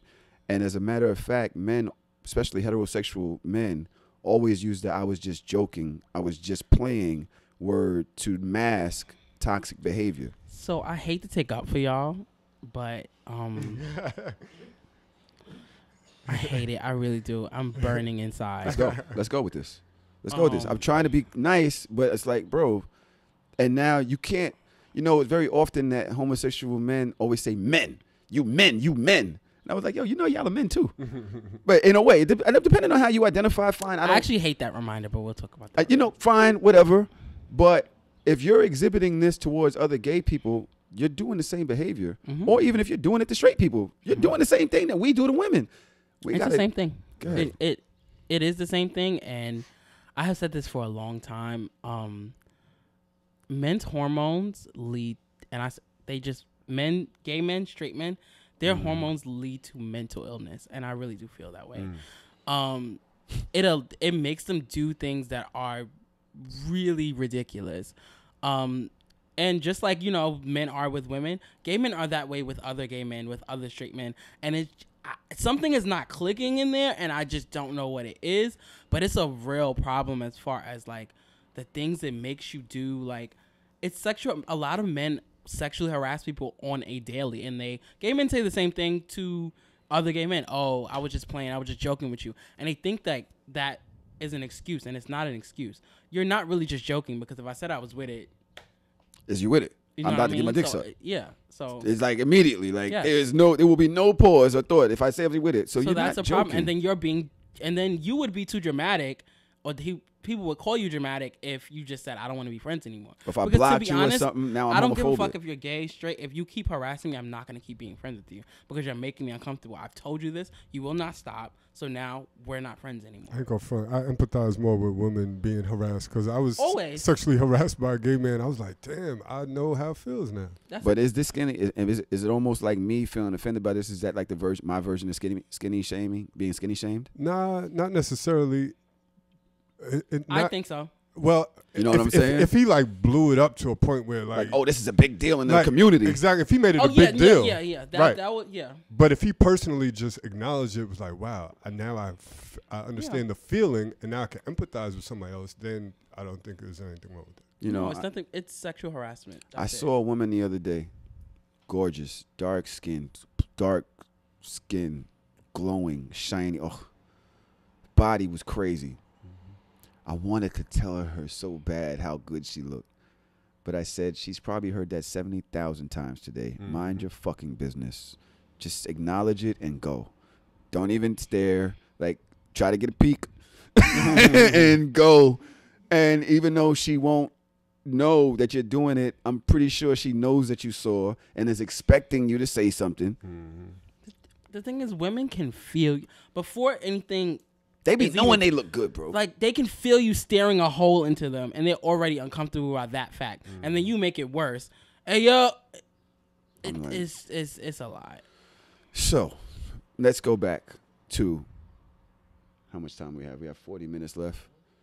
Women and homophobia. Yes. And how that affects us. What power do we have over our own insecurities about the way women feel about, the latent homosexual, homophobic thoughts in their head? What power do men have? Because we can't put it just on them. No, you so can't. What do you expect us to do? You have all the power that you want to have. So if you want to fight those thoughts. Most people aren't that smart or aggressive. No, because a lot of men are not emotionally intelligent. Oh, okay. Because you have to be emotionally intelligent to kind of even process that thought. Like, no, that's wrong. It's just such a domino effect because everything has a reason, right? You just have to you have to be emotionally intelligent. You have to grow. You have to not want to react to women's thoughts on that. Because the thing is that I hate being that sometimes though, because it seems like everybody feels like I'm on an agenda. Like when they say it, it's like, oh, Tahoe gonna get his shit now, nigga. We're joking. Like, here he go. But the thing is Dr. Umar's in the room. But that's how we got this far, is because we just pass it off and it's like, oh, I was just joking. Everything is I was just joking, or it's not that serious. It is that serious. Like small things like jokes about trans women, they are that serious. You like harassing women in the street, it is that serious. It seems like it's not that serious because it's a small conversation, right, but it is that serious. All of these things, small homophobic jokes, like, oh, that nigga gay, but they really have an effect, and they seep into people's minds, and it makes them react in certain ways in certain situations. It's crazy. When people I respect are around, I'm almost on edge. Like when they talk about certain things. I remember last night somebody was talking about my nigga was like he was eating, he was in a room where everybody's having sex, right? And he was eating this chick, he's butt ass nigga, he's eating this chick ass, he's eating this chick pussy, and the chick from across the room was like, eat his ass. And he turned around like, what the fuck? Jesus. So the chick came over, spread his cheek, she went to do it. He turned around, he was like, yo, what the fuck was you just doing just now? Do it again. I'm sitting there like, oh, it's okay. Because I was kind of nervous about some of this talk, because you don't know how these guys from this part of life are going to respond to that type of, this shit right here. And the convo came up with, oh, Tyler, but do you like a finger in your ass? I was like, yeah, from time to time. But I only really felt comfortable saying it because other dudes that I know had already said they was comfortable saying this shit. It's crazy how we respond to the people that we respect, and how we allow them to kind of direct how we think or what we're willing to be vocal about, what we might not want to be vocal about, just as men and, heterosexual men. You might have all these thoughts that you like, just kind of wonder if this is going to be accepted in this room. Kadeem has to live his life like that. I'm sorry, Kadeem. Am I every day? Every room, every single place, whether he walks into a corner store, whoever he passes in the street, every single thing that he does, he's wondering if this person going to not like or try to look at me a certain way or try to judge me, like every single thing. I thought about that last night when I was in the room, because it's me. I could walk around. I fit into a certain pattern of nigga. I know I do. I got a certain bop to me. I feel like I come off a certain way. I ain't got to be that worried about shit. But are you all right? Don't cry, bro. You about to cry? No. Don't do that, because I almost got murdered for making somebody cry on my show. You called me a cloud chaser this week. Oh, my God. Oh, so somebody called it. Okay, that's where it's coming from. I'm sorry, I'm doing too much. When I thought about my thoughts last night with, because I said, yeah, I might like it. Don't fish hook my asshole. Don't try to pull me or nothing. But, get playing around. It's all cool. Just don't, try to, Oh, my gosh. I thought to myself, damn, I was kind of nervous about saying that just now. I'm glad somebody else was cool with it. So I felt cool with saying it. And then I said, damn, but Kadeem be around me all day. I wonder, he knows he could talk to me a certain way, but he might not be able to do that right over there. Or right over there. Or when he walks in, the dude might be like, we're not letting people in right now. Mm-hmm. Which happens. Mm-hmm. You know what I'm saying? Just because of an offer. I was like, yo, that's crazy that people have to live their life like that, bro. That shit does bother me. Okay. Yeah. What? Nothing. Are you all right? Mm-hmm. I feel good being an advocate. Shit makes me feel powerful. I feel like I'm able to look down and judge you ignorant niggas. Gosh. Only because I'm you. I'm you. I identify with you. I understand you. But come on up here. Come up to a higher level of a plane. Like, yo, come on. Mm-hmm. Some shit up here. But to be honest, that's what it takes, because niggas will never listen to me. Because to me, I'm going to be the dramatic one. You're going to think I'm just, it's not about, like, because I identify with it, you're never going to hear me or understand me. It's always like that. Like, when men take up for women, people are naturally going to listen because it's not a woman speaking. Mm-hmm. If you're already not respected, why the fuck would they listen to you when you start screaming or complaining? Mm-hmm. Right. The other side has to speak up. Yeah. So that's why I speak up for women. That's why I speak up for trans women, because I know my message may be received better because it's not me who's being affected by this specific issue. That's kind of one of my race parallels too. Like, correct. I don't do anything for the acceptance of a white person, right? But when you have a white ally that says something that you've been trying to say, then it definitely hits in rooms that you couldn't necessarily hit in. You know what I mean? Because it's one of their own calling out their community for the bullshit. Mm-hmm. And it just hit different.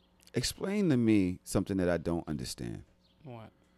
I'm in a room the other day, and a young lady is telling me that the Call Me By Your Name video and the Lil Nas X song. Oh, God. Are we going here? Go ahead. I need to do it because I don't understand it, and I think that it's important for me to understand so that I can have the kind of conversation, because if I'm trying to talk to you, I need to understand. I don't get it. And I'm not equipped with the weaponry to fight this type of thing because I don't understand it, right? Okay, and so I don't like problem. A bisexual woman says to me that oh God, go ahead. There is an agenda to emasculate black men. Oh God. What? Young black men. And I was like, what do you mean? You know, with this the feminine shit and the feminine ways, they're taking away their masculinity. And I was like, aren't you bisexual? But I don't understand because it seems like you're trying to take away their voice or their freedom or their to be expression, to be them natural selves. I don't understand if we're talking about pride and the reason why there's so, at the parade, everybody's like out, like I am who I'm going to be. Fuck you. I don't care what you think. I'll wear my mohawk. I'll come out in a damn Gucci thong. I'm going to be who I want to be. Judge if you want. I am who I want to be. I thought that's what this whole movement was about. Why is there pushback within the community against each other? That also contributes to black women's homophobia as well. Make sure you're talking to that mic on here. Don't be scared to put it by your mouth. You're never scared no other time. Was that bad? No. That was bad. It just made me think of something that we bad. said we were going to talk about. Let's go. That was bad? No. Traum leaned back. Sean was like, all right, I'm out of here. Sean was like, all right, I'm out of here. Sean got way away from the mic. My bad. I thought it was bad, but you know, I know a lot of like women Kadeem who are not even necessarily bisexual, but they've just had experiences, and they don't believe in black men having experiences. Like, I have friends who they're not necessarily gay at all, but a woman has eaten their pussy before, and then at the bare thought of a man doing anything with another man or that might be gay, that bothers them, and I've challenged that thought. Like, but you've had these experiences with another woman. What is the problem? I don't. Like, it's safe to be a lesbian in a way, in the gay community. It's safe. And then, but I'm not saying that lesbians do man, not have their plight and their problems, because they definitely do. Okay, yes, I should take that back because I shouldn't say that. I don't know. It is safe though for the like Safer. Way safer. Like.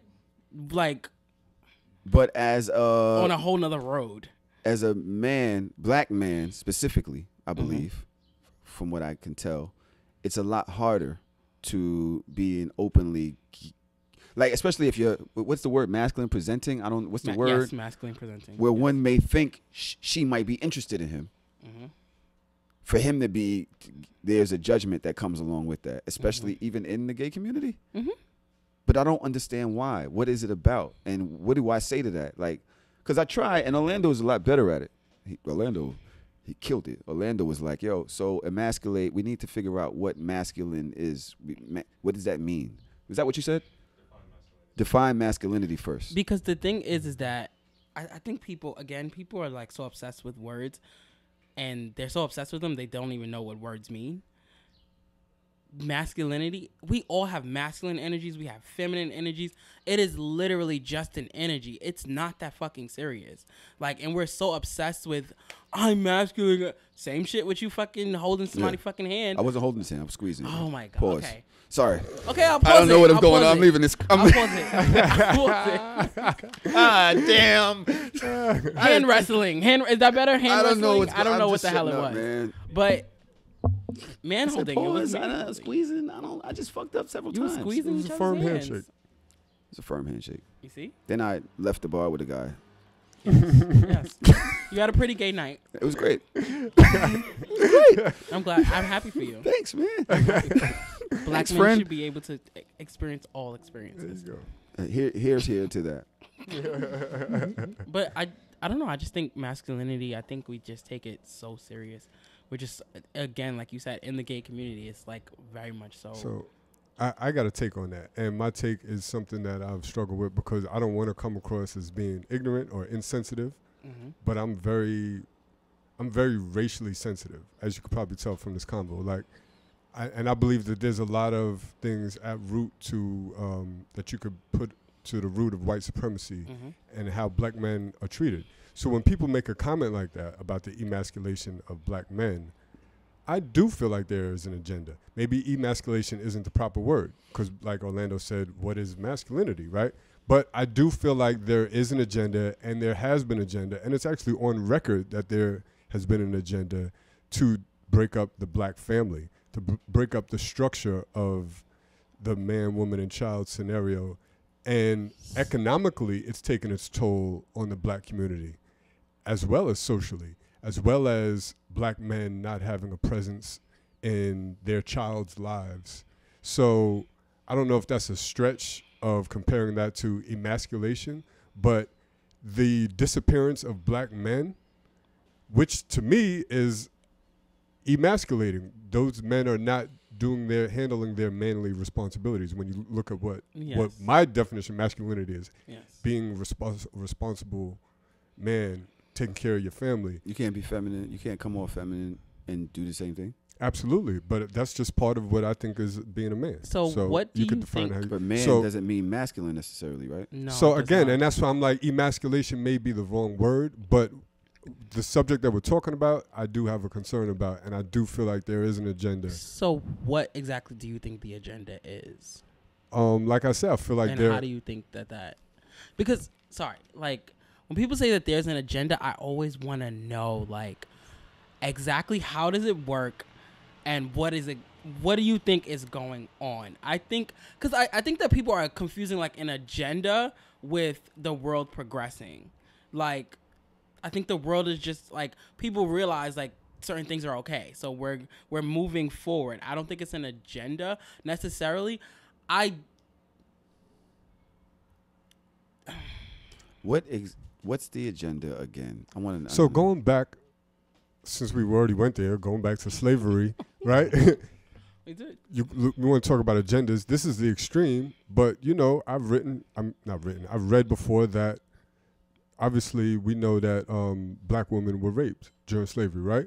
But I've also read that black men were raped. Yes. And they were raped in front of their families. Yes. As a form of emasculation, right? Mm-hmm. So something as simple as that, kind of stripping away certain things symbolically from a black man and tearing apart their family, whether it be through symbolism or through physically breaking them apart, has all played its role. And it hasn't been as extreme in the last 100 years, but there's different forms of that. What I'm asking you now is, what is the agenda now, and how does it relate to homosexuality? It's the same agenda. It's white supremacy. It's the what white I asked you civilization. was, how does it relate to homosexuality? It relates to the conversation of, is there an agenda to emasculate our young boys, putting young boys with dresses and purses? Is that an agenda? I'm not saying that it is, and I don't want to offend anybody, but is it fair to question certain things? Is it fair to question, like, sometimes I may watch a TV commercial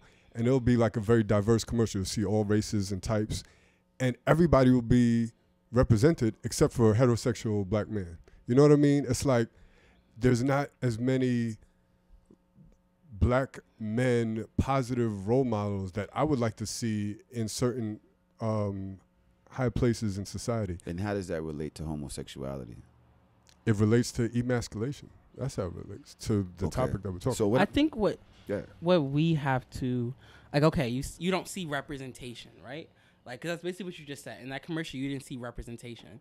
The thing is that there has been the representation of black men or straight men since the beginning of time. That is how we have felt. How you felt watching that commercial, that is how we have felt our entire lives. So growing up, I didn't see anything gay on TV. Nothing. Right. Nothing. Like, nothing. Exclusion.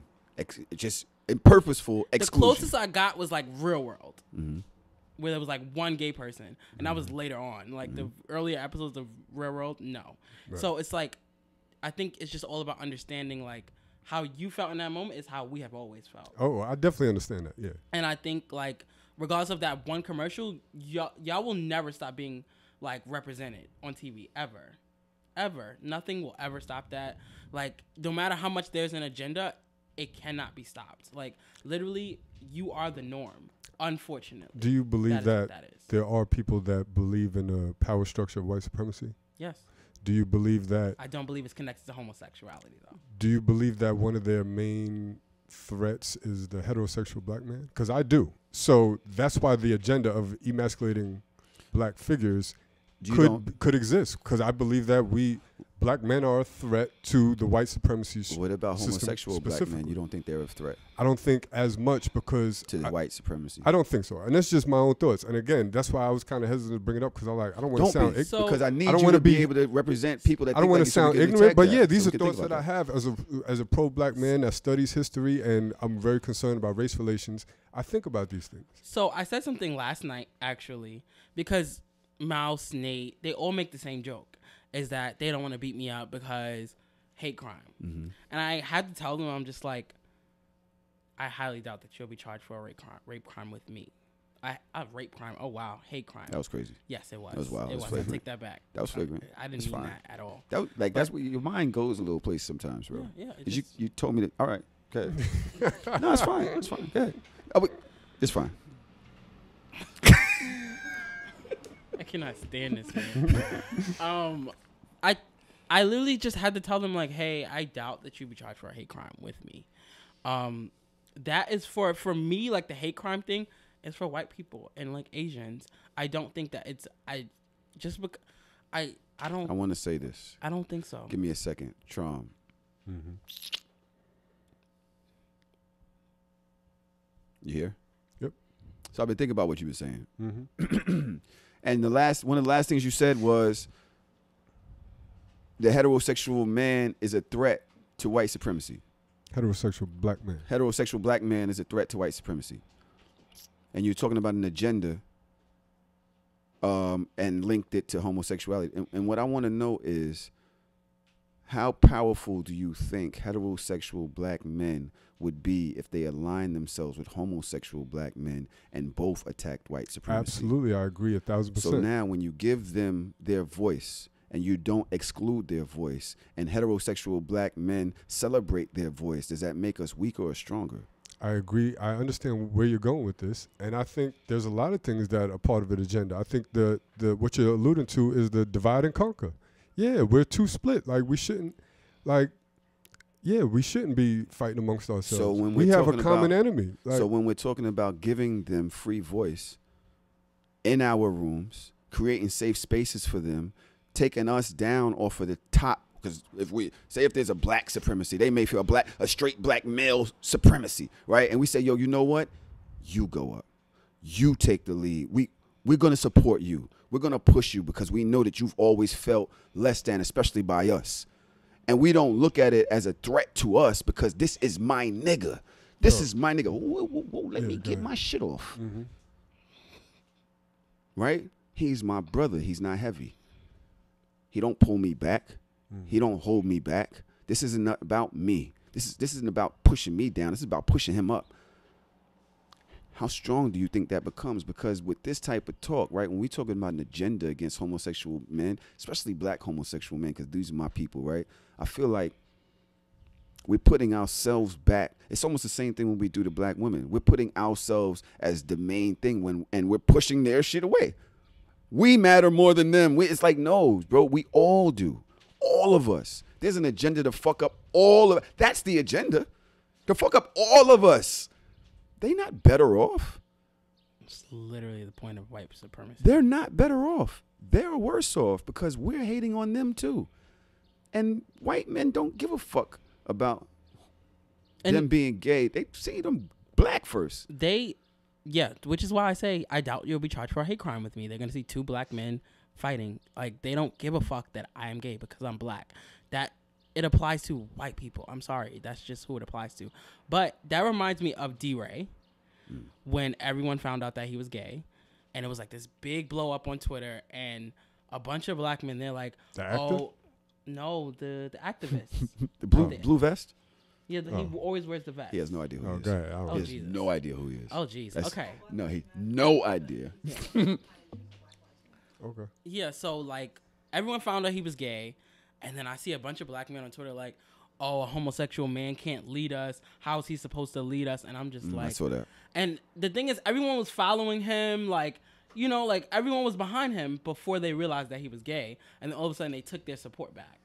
Yeah, I'm definitely not saying that. That's not my stance at all. And to Tahoe's point, I'm not saying that we shouldn't lift up the voice of homosexual black men. All I'm saying is that I think that there's an agenda to emasculate black men. Now, we could break down what that means, but that's what I think. And that agenda comes from white folks that believe in the white supremacy power structure.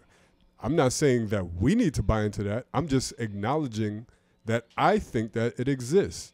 And the reason why it exists is because the dynamic of the black family, man, woman, and child, I believe, is a threat to white supremacy. But so, and again, I may be reaching, y'all may not agree, but I you're feel not like, necessarily reaching, you know what I mean? but there's a problem within your, because even when you say, oh, the black family, you say man, woman, child.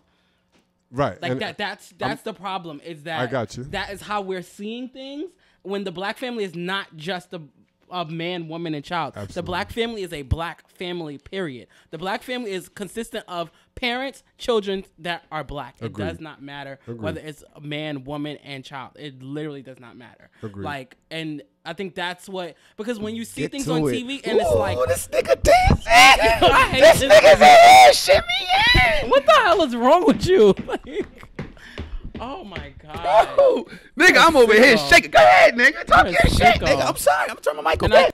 I think, like, it comes up as, like, the emasculation of the black man, especially when you're watching TV and it's just like, oh, it's everywhere now. And it's just like, yo, it's everywhere. Like, art imitates life. Literally. So when you watch TV It's because gay people fucking exist. You're seeing them everywhere on TV because they're everywhere in real fucking life. Just like you're everywhere and you've been on TV for the fucking beginning of time. We're everywhere just like you are everywhere. So that's why you're seeing it everywhere. Shut up, Tahoe. Like, what the hell? Nigga shooting.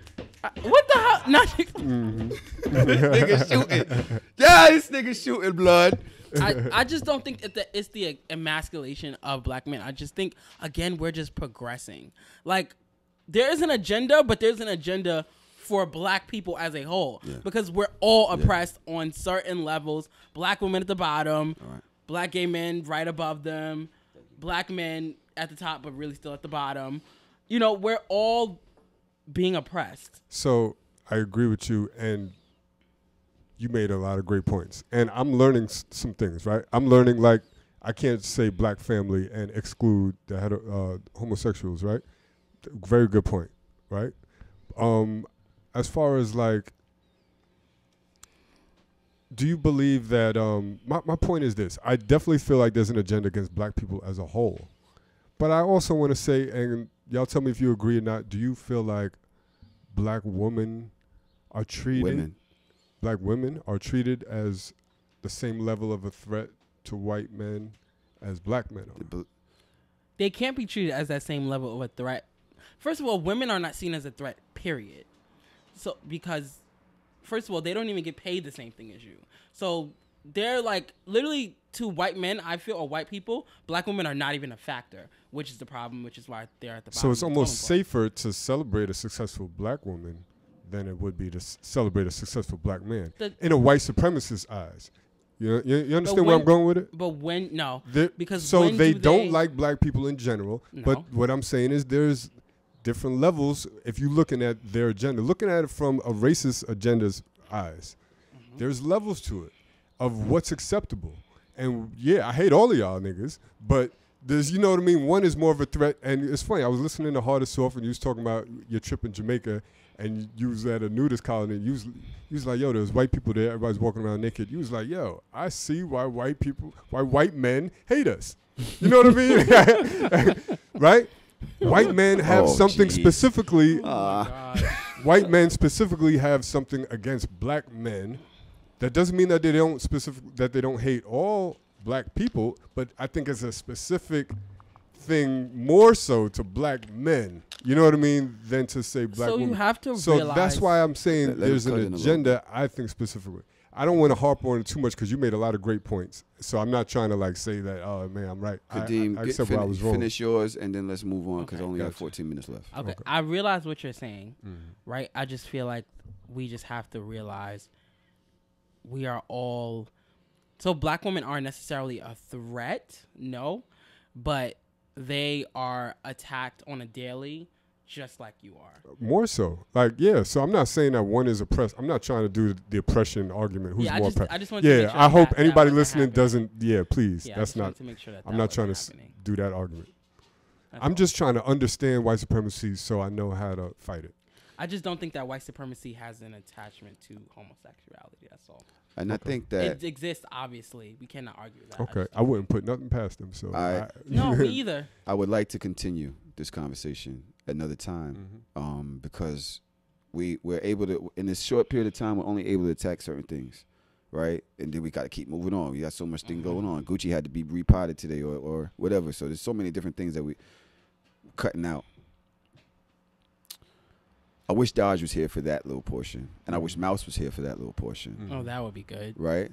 I also wish Orlando was here for that little portion, which he is, but he doesn't have a mic. I think that there's so many people, and I also wish there were other community members in the LGBT community that aren't, you got the argumentative ones that, and it's same as in our community, but I like learning. And I can't really learn when somebody's yelling at me or calling me like ignorant, like right out the bat, because obviously I grew up this way. I'm challenging it. I'm trying, but I don't understand it. So I'm trying to figure it out. Help me. Right. You know what I'm saying? Help me. Like I'm trying. So if I'm telling you how I'm thinking and it's how I was raised or whatever, and you just basically throw me out. Right. How does that help me? Thank you for saying that, because I knew what I was going to say today was going to sound ignorant. I needed you to say I wanted that. to speak for people that think like that. I agree with that, right? to a certain extent. Mm-hmm. I feel like it takes certain people to get through to certain people. Certain people have chemistries of, certain people have a chemistry to where they can have a synchronized conversation. But some people just will not have those conversations because they just won't connect with each other. And that's on all sides. But that's I on all just want sides. people to understand, like, because I hear that a lot. Like, somebody will say something ignorant, and then when we call it ignorant or when we're upset about it, it's, oh, don't yell at me, teach me, teach me. And it's like, I don't owe you respect to teach you something. Like, you're asking for respect after you just disrespected me. Like, that's all. I hate that whole concept of teach me, don't yell at me, teach me.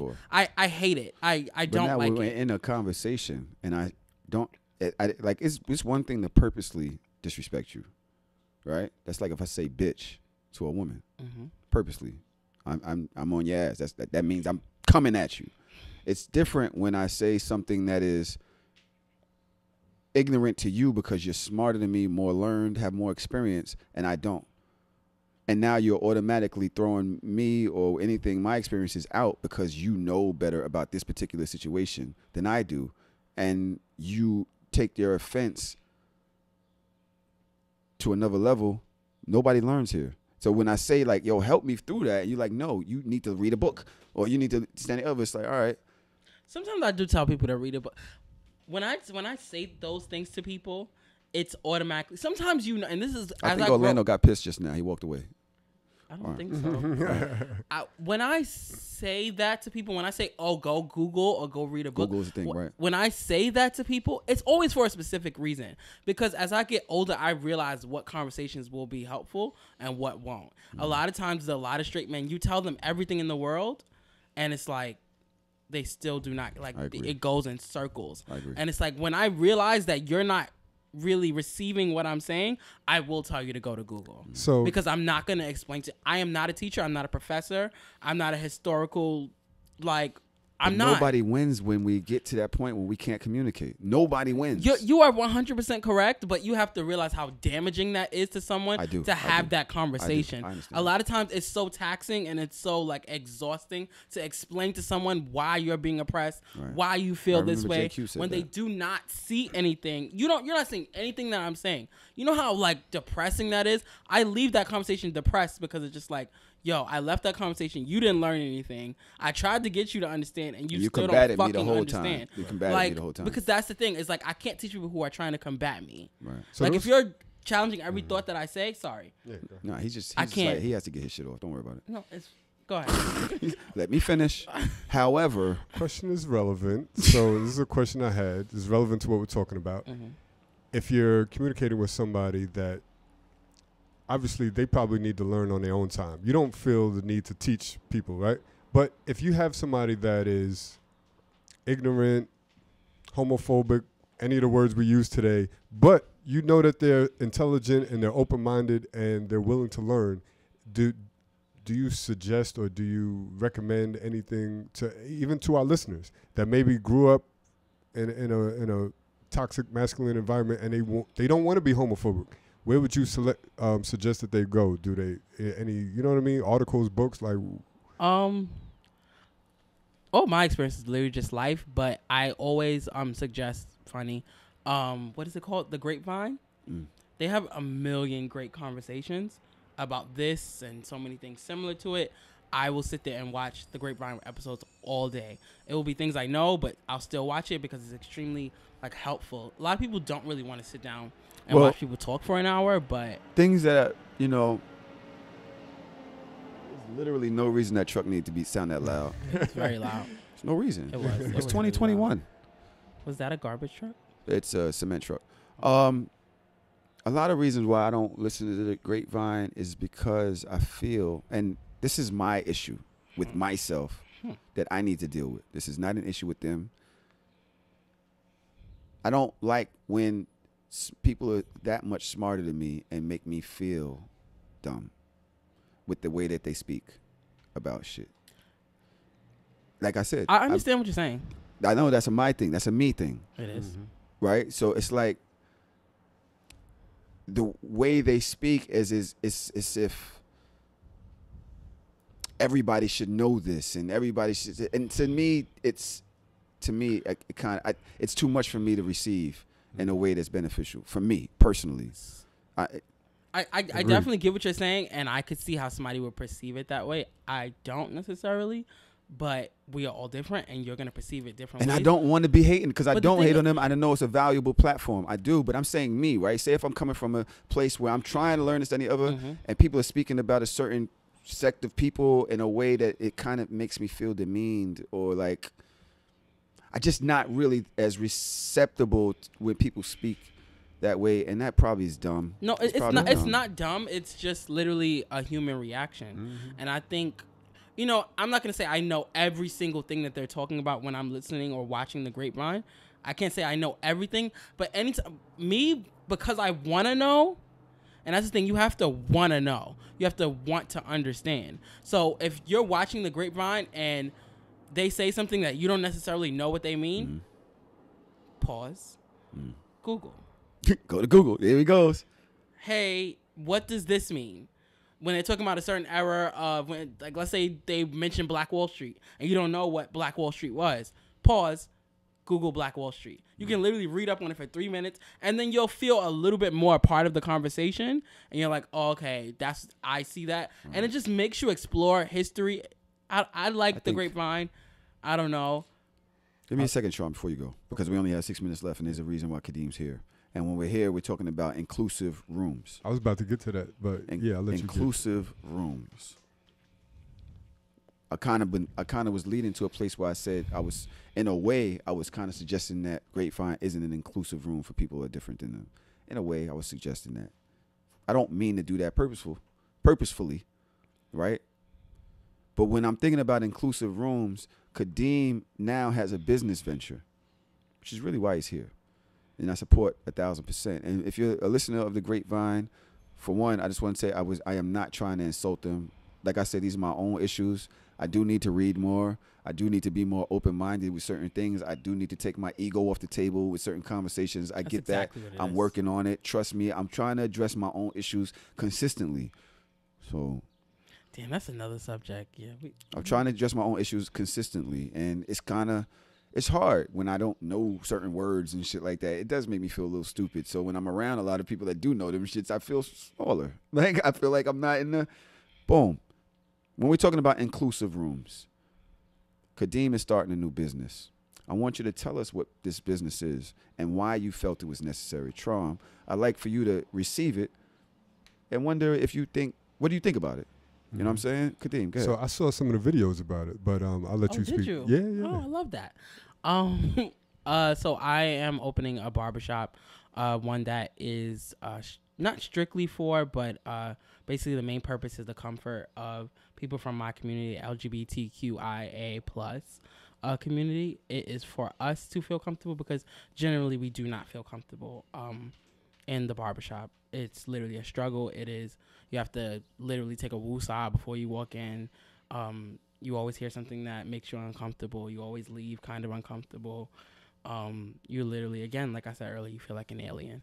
You feel like the only one there. You know what I mean? So for years, I felt like that from a baby, a small kid.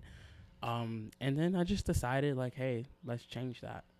And I opened a barbershop. Can I say something? Yeah. So when Tahoe told me you were going to be a guest today, I asked him for your social media. I was like, if we had a guest, it would be good if I know something about it. Obviously, y'all are friends, but I don't know much about you. Right. So I went through your Instagram, and then I saw the how you plug the YouTube videos that you do for the barbershop. So I watched the first one. I was like, let me watch one of these videos just to get a good idea of who Kadeem is. And it was so dope, right? I believe the first one was about homophobia. Yes. It was like a 10-minute video in the barbershop, a lot of people from the community talking about it. And it was like, for one, I saw the glaring need for your business. Like, you are literally filling a need. Like, I know you're going to be super successful. You know what I mean? Crazy. Like, Thank you. It's crazy. It's obvious. Like, now you can go to RUTH.ENKEL on Instagram to see these videos. The YouTube is in his bio, I suppose, I assume, or Not something. anymore. It's actually in the barbershop's bio. Okay, so you can find it on there. Yeah, you can find it. Actually, the videos are actually literally on Instagram, okay. on IGTV. Right, I saw that, but on I'll look Enkels on Barbershop Enkels Barbershop on Instagram. Okay. Yeah. So when I watched it, I saw the first one about homophobia, and immediately the idea of the barbershop made complete sense. Just hearing people's stories and them going into a barbershop, and one person was talking about how he appears to be, what do you call it, masculine presenting, yeah. and he was like afraid to talk because once he started talking, they're gonna know that he's gay and then be treated differently. I was like, yo, how uncomfortable is that to have to go to the barber and be afraid to tell the barber, like, yo, you missed a spot here, or critique their haircut, like, nah, you ain't shaped me up the way I want it, because you're just sitting there in silence. Like, it was just so deep. But I say all that to say, like, after that, I watched all of the videos, because after that, I'm like, yo, I'm learning about things that I ain't know about. And that's part of why I asked you, like, yo, where do people go that are interested? Sometimes you have allies, but they just don't know. They just lost in their own ignorance because they just don't. I don't know where to go, right? I'll jump on this real quick. Mm-hmm. IMTEA Long told me, friend them. Yes. Go eat with them. Mm-hmm. Pay attention to them. Make them one of yours. Almost as if Tiana is one of mine or you're one of mine. We don't include them. Mm-hmm. So how could we possibly understand somebody that we don't walk next to? Put them next to you. Walk next to them. Be next to them in the crowd. You know what I'm saying? I 100% Own agree. their struggle as your own. Yes. Why not? Mm-hmm. What are you scared of? They don't want you. They like who they like. They not thinking about you like that. Own their struggle. If that was your brother, you wouldn't feel that way. You would be like, yo, it's cool, unless you just that type of nigga. I really don't think that homophobia starts and ends with women at all. I actually think that it's rooted in white supremacy and the whole perfect blue-eyed, blonde-haired thing that you have to be this way to be perfect, right? And so anybody who's not like that kind of gets tossed to the side or judged. I believe that's where the root of homophobia is. I haven't done that knowledge. I need to really study that or actually talk to people who are knowledge or have read books. You know, I don't read enough to be able to make those type of claims. But I can see how back in the days, people would hide their true nature because they would be judged because they aren't perfect. Mm-hmm. Because the thing is, and I know we ran out of time. I am, but you're not. I have 2 minutes. The thing is we stand in front of, like, we stand and protest really for all of us, but for straight black men, because I'll be honest, I don't get approached by the police. I don't. They leave me alone. They're actually nice to me, even though I don't like them. But so I don't. But when I go out and I protest, I'm really protesting for you. And then when it comes to me, when I die or when something, it's just never talked about. Like, and granted, every single person that we've lost, I hate it. It really does bother me. But I do notice, like, when someone of my own dies, like when we're killed, It's quiet. Nobody's saying anything quiet. but us. Almost like, what did he do to deserve that? Oh, he must have did something. You know how they be. Very extra. Oh, he's probably being extra. And it's just like, Stop trying to fool these niggas when it comes to the trans community. Stop trying to fool people. Which is a whole nother subject, because that is literally This is why I'm mad that I only had this such amount a of time. But whatever. I would love to continue this conversation. I'm so mad. I would like to invite you back. Okay. So we can do this again, right? Okay. And maybe have a fuller room, maybe have a table, some type of. So I wanted. Damn, I don't know. How And does have that work? Dodge here too. I miss Dodge for this Because conversation. I wanted to do like the videos. I wanted to do it again, but in my actual barbershop this time, like with a. Can I get the green chair that you want to throw out? I think I'm already giving them away. You're giving it? I think so. How many you have? 3. Oh, that's great. You're fucking amazing for that. You're amazing for that. Yeah, I need to When is pack the it up. opening? This is a hard exit time for me. Okay. 3:43. It's 3:42 right now. I need to go. Y'all can keep going. Yeah. I do have one Orlando, other question. you gotta leave? Orlando, Jump come in. sit down. Huh? All right, Nice. Come don't talk. Yeah, celebrate jump in. that. Take off that. I Let don't me want tell people to someone. report your shit. You know, fucking Lipstick Alley. They don't give a fuck about nothing. I have one last question for y'all, but yo, Enkels Barbershop, ENKEL, Enkels Barbershop. Yes, ENKELS S. barbershop. Enkels Barbershop. Grand opening is So soft opening, Tahoe, are you coming Friday? Of course. Next week. Mm-hmm. So soft opening is private for my friends and family, but the very next day we're opening for business. Right, which is what? April 24th. Do we have an address? 750 Quincy Street, Quincy and Malcolm X. 750 Quincy Street and Malcolm X. Yes. Ladies, gentlemen, children. Yo, I'm telling you right now, I want a washing set. I told you, Tahoe, that I don't have a sink. Listen.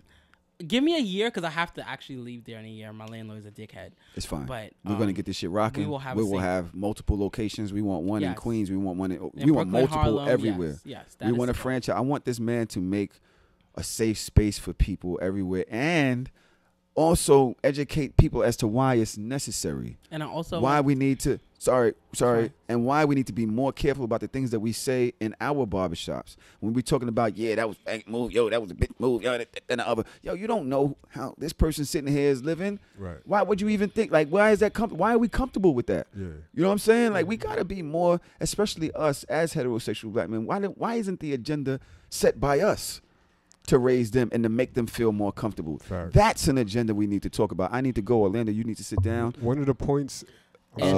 if you guys see Kadeem, Tahoe, Mouse, Nate, rolling dice outside of my shop, please do not be. I got enough money to lose. I done spent. Don't be alarmed. That is a threat I've been getting weekly. Yo, you're dragging this clout chasing thing like you really are. See you later. All right, man. Yeah, thank you. So when I was watching the video, one of the points that I noticed was that I'm so impressed that you watch all of them. Yeah, it was really good. I really legit learned something. I never say I'm impressed, but I am. I legit learned something, and I was like, yo, this is such a great business idea. I could see the need, right? So I remember, damn, I kind of forgot my point, but I do, because I actually watched all of them. You know what I mean? I'm glad. I'm glad. I kind of I'm like that sometimes. I'll just go to do something and then I'll get down a rabbit hole. But it was important not just to know you as a guest, but to know more about the community and know that it's not just a space for homosexual and lesbians in the community. It's for anybody. Yeah, it literally you know what is I for mean? anyone.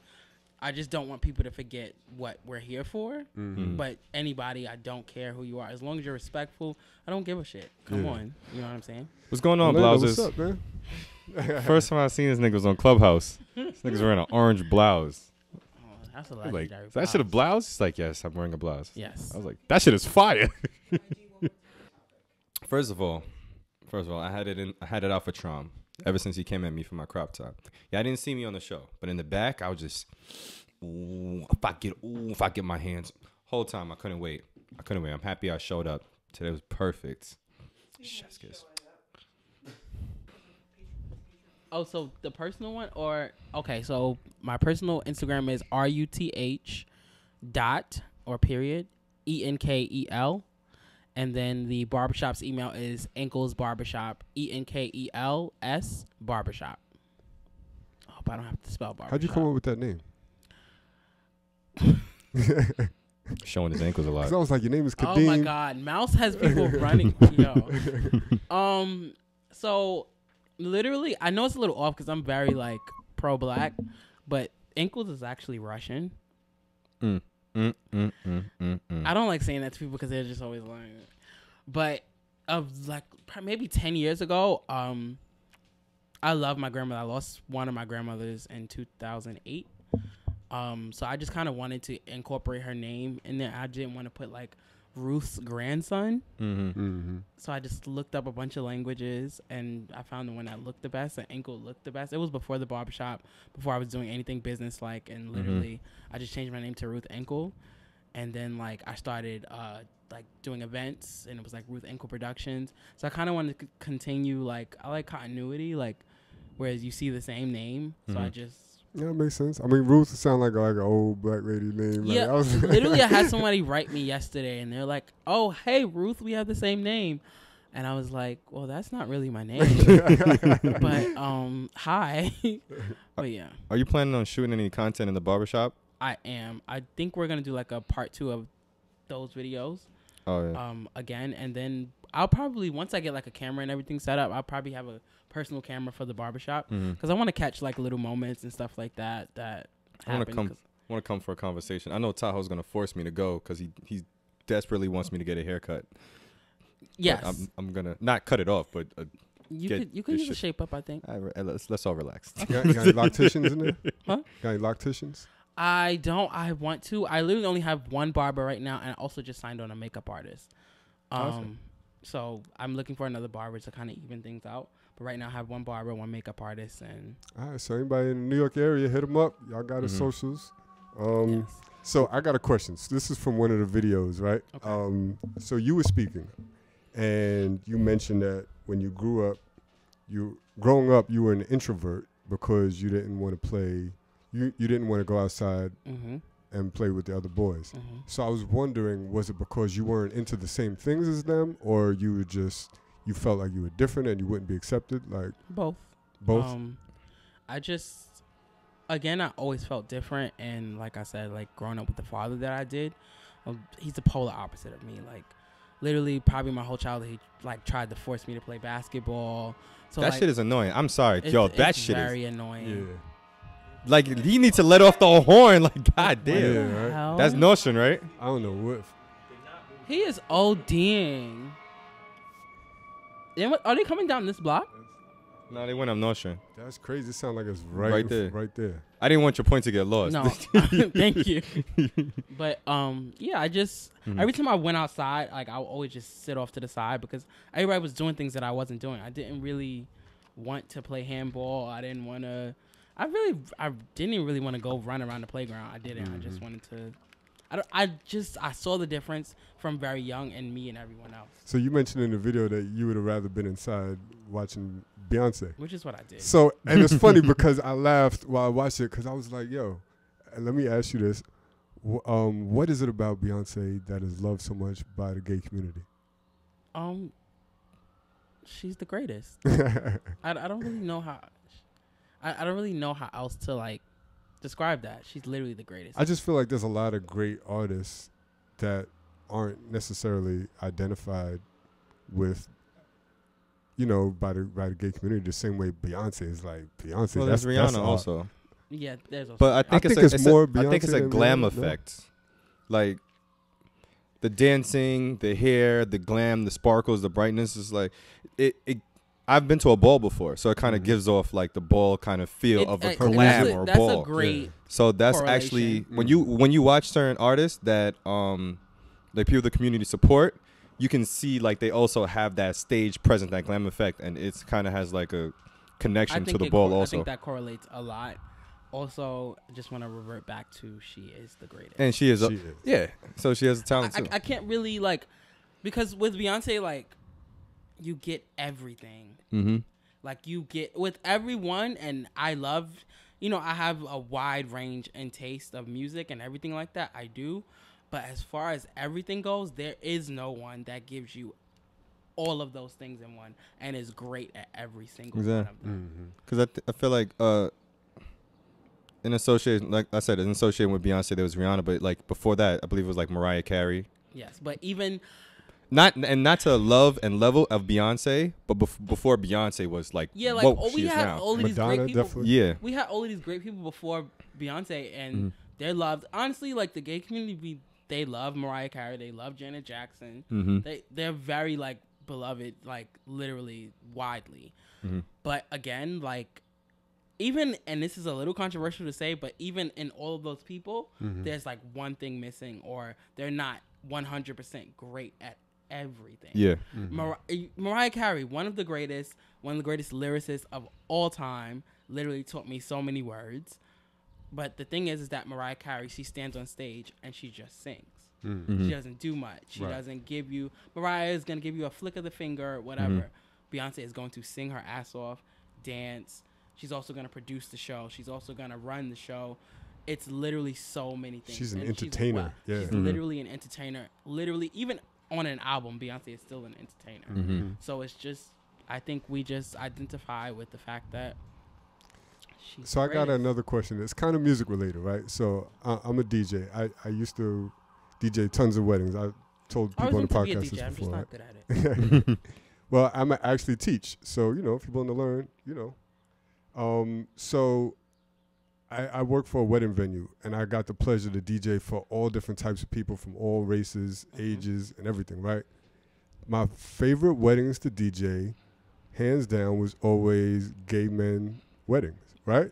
For a few different reasons, and one, I gotta admit, like, there's like a little bit of jealousy. It's like I feel like gay men have more freedom than hetero men. Because hetero men, we talked about this earlier in the show, like the toxic masculinity. You grow up like, you can't do this, can't do that, can't ask for directions. You know what I mean? Like, but gay men are fucking free. They don't give a fuck who's watching. Within their safe space.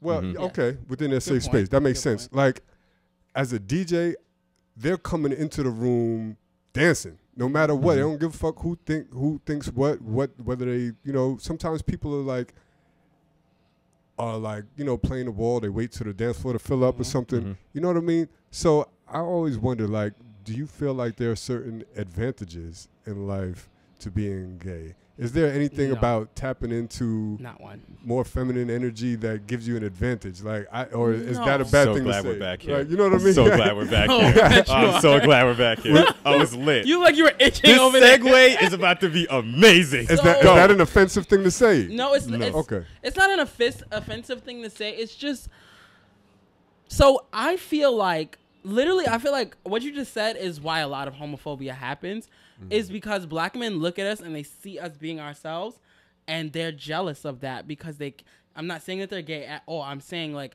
they don't get to be free themselves. So they see that and they're jealous of someone that is fully themselves. And, like, you like seeing it.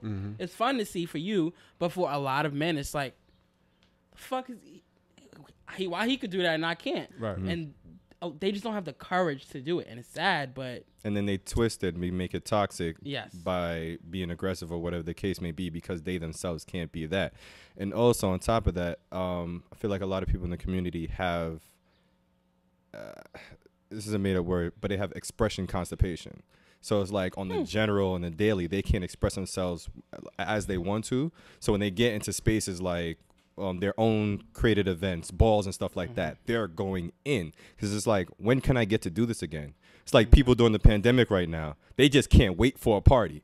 People usually would play the wall and stuff like that. Now, like, events like that, people are getting it in as much as they can because they don't know when it's going to shut down and they don't know when they're getting an event again. So that's really what it is. In my opinion, I feel like they don't get to express as much. So when they do, 100%. Yo, I'm taking advantage of the safe space. Because when we get the time, I mean, granted, as I've grown, I've learned to just kind of be myself, like, regardless in any. But I also am becoming in spaces where I'm comfortable with everyone that's around me. Because if I wasn't, I probably wouldn't. But that reminds me of something when you say balls and everything like that. At the balls, there is literally a category called realness with a twist. And it is one of the most amazing things to see, because it'll be like the most, basically, like, realness is anyone who, like, portrays anything. Like, so if you're trans, it's like realness, like you portray to be, a hetero cis woman, whatever. If you are a gay man, you portray to be masculine presenting. So that's what realness is. So the twist comes in when you start voguing.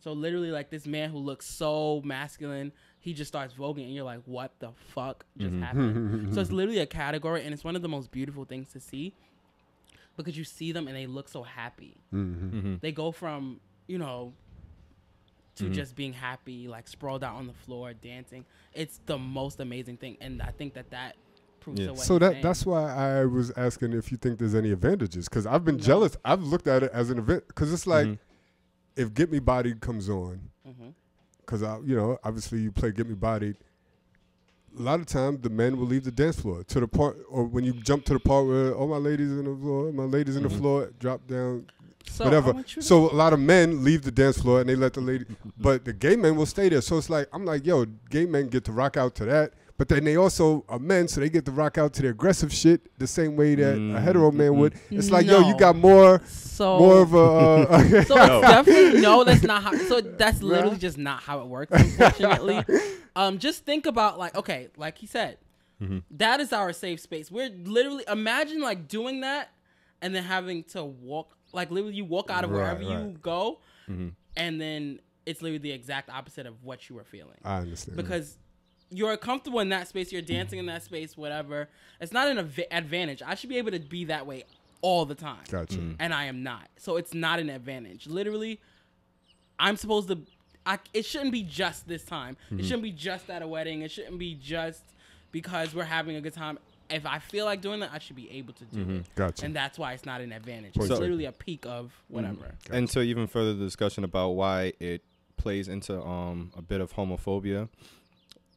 This is seeing them as an advantage can sometimes, well, not sometimes, it's come across to people like, oh, I need to bring them down, or jealousy or whatever the case may be, like we were speaking earlier. I have to break them down, which now pushes a lot of toxic behavior and aggression towards anybody in the community. And also, it puts them in a space where people look at them as like different.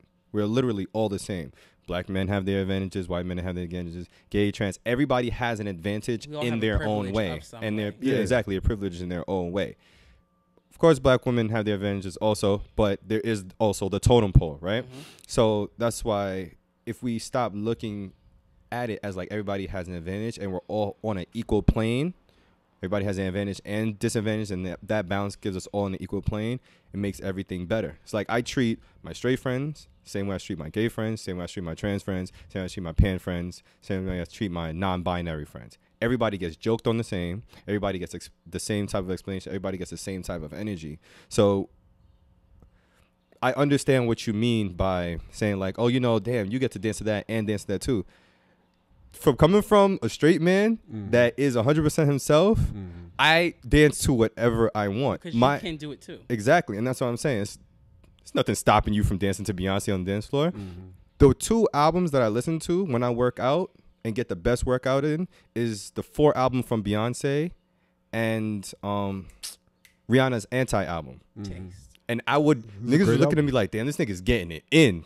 And I'm rock 1 + 1 = 2. It's the greatest fucking album to work out to. 4 is a little crazy, but hey. Yeah.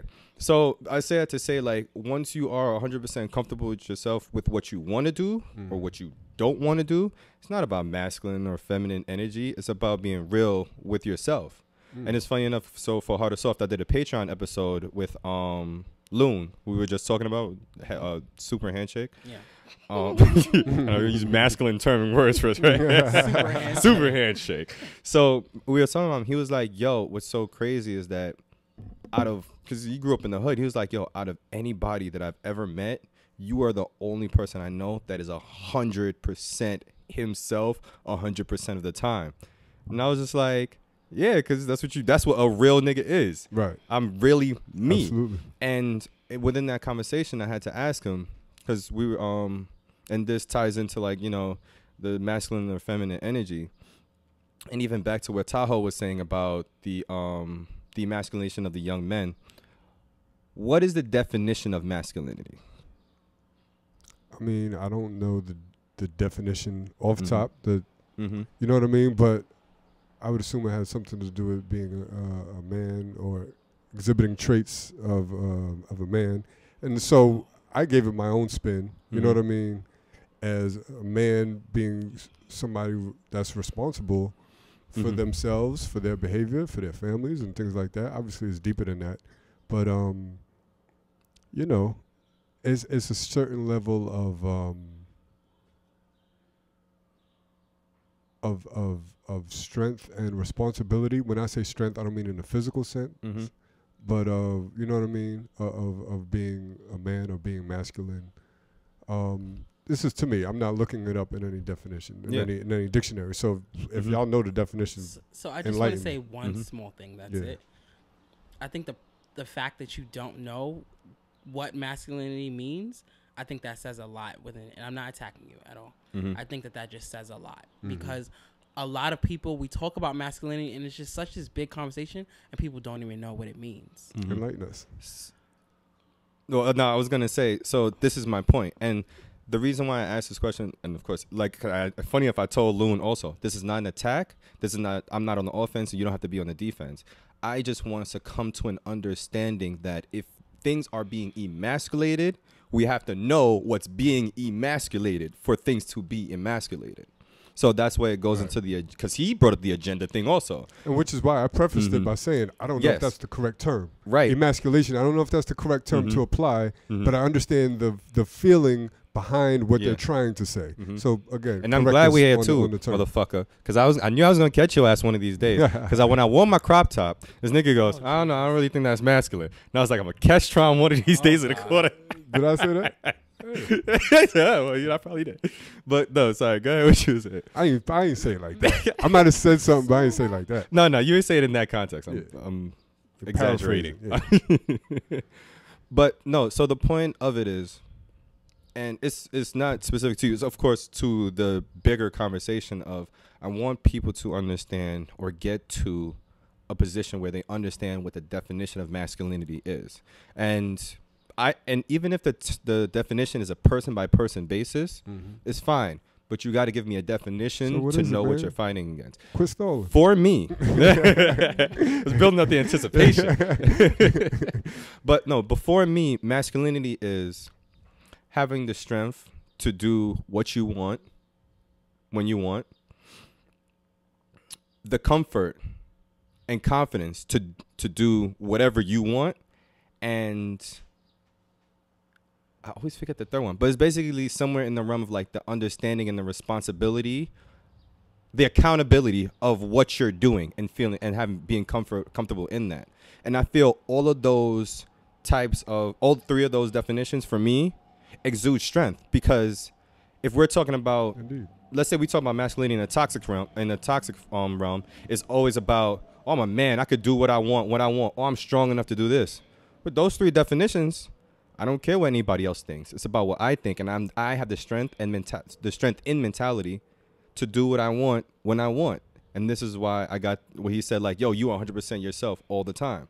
So that's how I view masculinity. So it don't matter if I'm wearing a crop top, don't matter if I'm wearing Timbs, don't matter if I have to go to the hairdresser, and it don't matter if I have to go to a barbershop for a shape up. So is that your interpretation of the definition, or is that the actual dictionary definition? Because the thing is that even with when you look up the dictionary, they're going to mention men.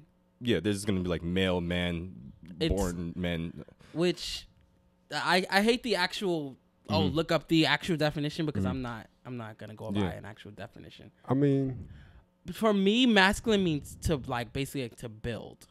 It's like you build things, and feminine is like more so like to keep it set, to keep it nurture intact, to nurture, like to nurture and to build. That's what I feel. Not literally physically building anything, but to build. I feel like masculine is building something up, holding it up, strength, nurture, femininity. Like that's where it's like, you know, you're keeping it set, like you're putting the soil down, and you're just like basically masculinity is building, and then femininity is just maintaining it. Let me read the definition that comes up when you type it in. Masculinity is a set of attributes, behaviors, and roles associated with men and boys. Although masculinity is socially constructed, very important point. You know what I mean? Very important point. Research indicates that some behaviors considered masculine are biologically influenced. To what extent masculinity is biologically or socially influenced is subject to debate. Right. So this is why I say everybody could have their own interpretation, but you gotta have an interpretation. If the conversation of emasculation can come up, you have to have a definition of what you feel masculine is. Not saying that you have to agree with mine or anybody else's, but you have to have your own. So, but it is based on attributes, behaviors, and roles associated with men and boys. Associated. Yeah, associated. Right. So what, again, and like they Associated is said, like a strong it's all word subject to debate. Very It's strong. all subject to debate. But it is whatever you consider in your mind personally, whatever Orlando thinks is strength in association to with men and boys. Yes. So, you know what I mean? So, but specifically, I think a lot of the things that you mentioned can be generally associated to man or woman. So I think to a masculine term is something that you would put strictly to men. Like you would attribute that behavior to men. And I'm glad you say that, because I just recently had this conversation, so I keep addressing it back to him. He also said, well, I feel like that could be for women also. And I was like, yeah, it can be. Yeah. And this is why when you say like it's just energies, it doesn't necessarily mean like you can't dance to a Beyonce song or anything like that. You could be masculine dancing to a Beyonce song because it doesn't make you feminine. Because femininity could be strength in its own way also. You ever given childbirth, nigga? Nope. That takes a lot of fucking strength. It takes strength to nurture. It takes strength to nurture. Absolutely. So and when I come up with these definitions, it's not to be, well, that can sound like a woman's definition also. The conversation right now is about men. Now, if we want to talk about women, I can give you the same definition, but I'm not a woman. I can't speak for them in that place. Woman, right? So I'm Jamaican. Give but me a like break. Kadeem said, like we all as human beings have to tap into our masculine and feminine energy. So there are certain tributes, like you mentioned, nurturing. That's something that's typically considered feminine. But all men have to have some ability to nurture. Like Yes. Right? So you have to be able to tap into that energy. But we could also, again, it's subject to debate and opinion, but what is it generally associated with? Feminine energy. And certain things are more associated with masculine energy. Again, I'm just throwing it out there. Do you believe in like gender roles? Did you grow up with gender roles? Like, did men in your family take out the trash and the women did other things? Like, what are your thoughts on that? I fight against gender roles a lot. Just because I feel like they can be really damaging. Like extremely damaging. It's a fine line for sure, a big fine line. But my mother is very big on like gender roles and you need to take out the trash and men do this and women do this. Like she's very big on that. So I did grow up with that. But I know me, like when I have kids, my goal is to kind of teach my kids the same thing. So whether I have daughter or son, if I have both in my house, they're going to get taught the same thing. So they're both going to take out the garbage. They're both going to get taught how to cook. They're both going to learn how to build things. They're both, like, everyone's going to learn the same thing because we all need these qualities. Men should know how to cook. Women should know how to take out their own garbage because you will not always have a man in your household. Like, sure, the idea is nice that a man is doing all these things and doing the heavy lifting and, it's nice, but the thing is that realistically, we won't always be in a relationship. We won't always have somebody. We won't always have someone to lean on. So gender roles is like, I think as far as gender roles go for me, it's like kind of men hitting women. Really, it's just, I don't think that. So he makes a strong, solid point because I do believe that everybody should know how to do both. Right. Everybody should know how to maintain themselves as a person and within their own gender. I believe in gender roles, but in the non-toxic sense. I understand what you're saying, but I understand. Like there are certain times I go by my my homegirl's house, and they be like, "Y'all couldn't get this shit open for 2 weeks, please." Right. Nigga, please. But that's in that sense where it's helpful to your relationship. Exactly. I don't believe in I just came home, kicked my shoes off and shit like that, put my feet up. There better be corn and dinner on my plate in 2 minutes. Like, no, I don't believe in that sense. But do you want the big piece of chicken? Yeah. but if you know, like, yo, you had, this is your day off. I be busting my ass to like keep the lights on, and I come home, yo, it would be dope if it was just like, damn, babe, yo, you did your shit today, right? Here's a plate of food. Hey, there's literally nothing wrong with that. No. And that's what I'm saying. There's literally nothing wrong with that. When it becomes the toxic sense of it should happen, it needs to happen, and this is what a man does and women does. That's what what the problem is. That is exactly how I feel. Because I don't have a problem with like men taking out the garbage. Like, okay, cool, I'll take out the garbage. But I think it's a problem where you're like, you're supposed to take out. It's like you're obligated to do it. There's no obligation here.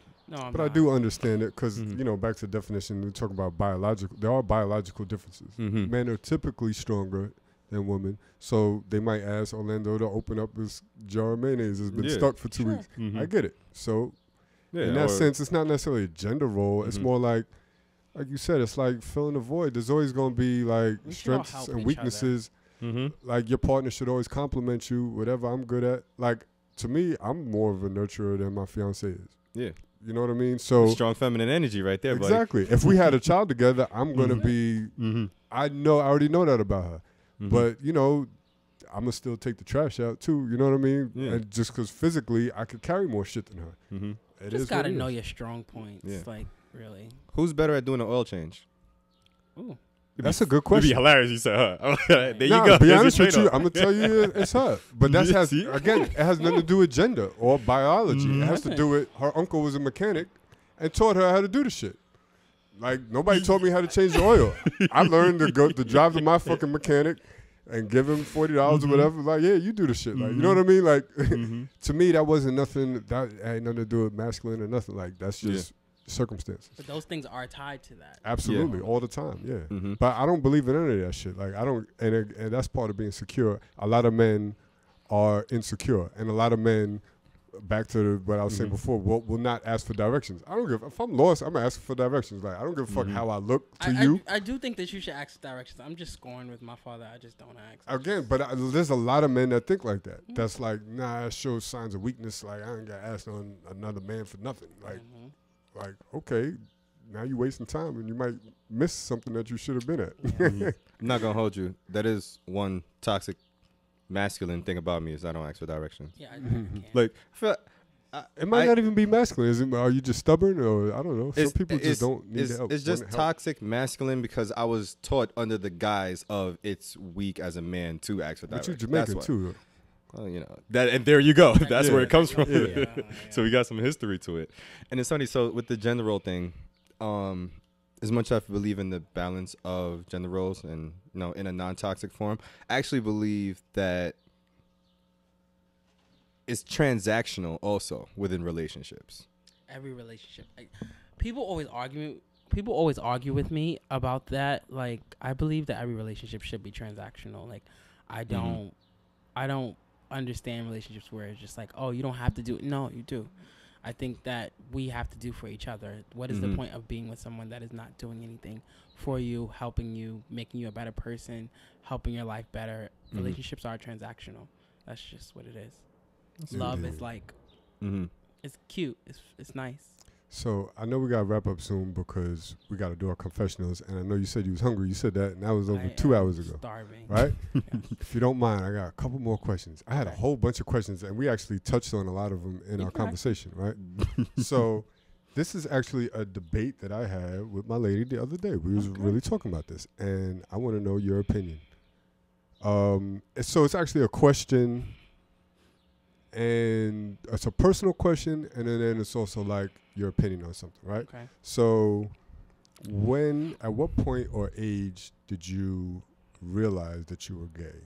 And the second part to that is, do you believe that all Men are born gay gay? people are born gay? Do you think that there Straight shooter. are any people that become gay maybe because of society or because they were, swayed in that direction? Or something?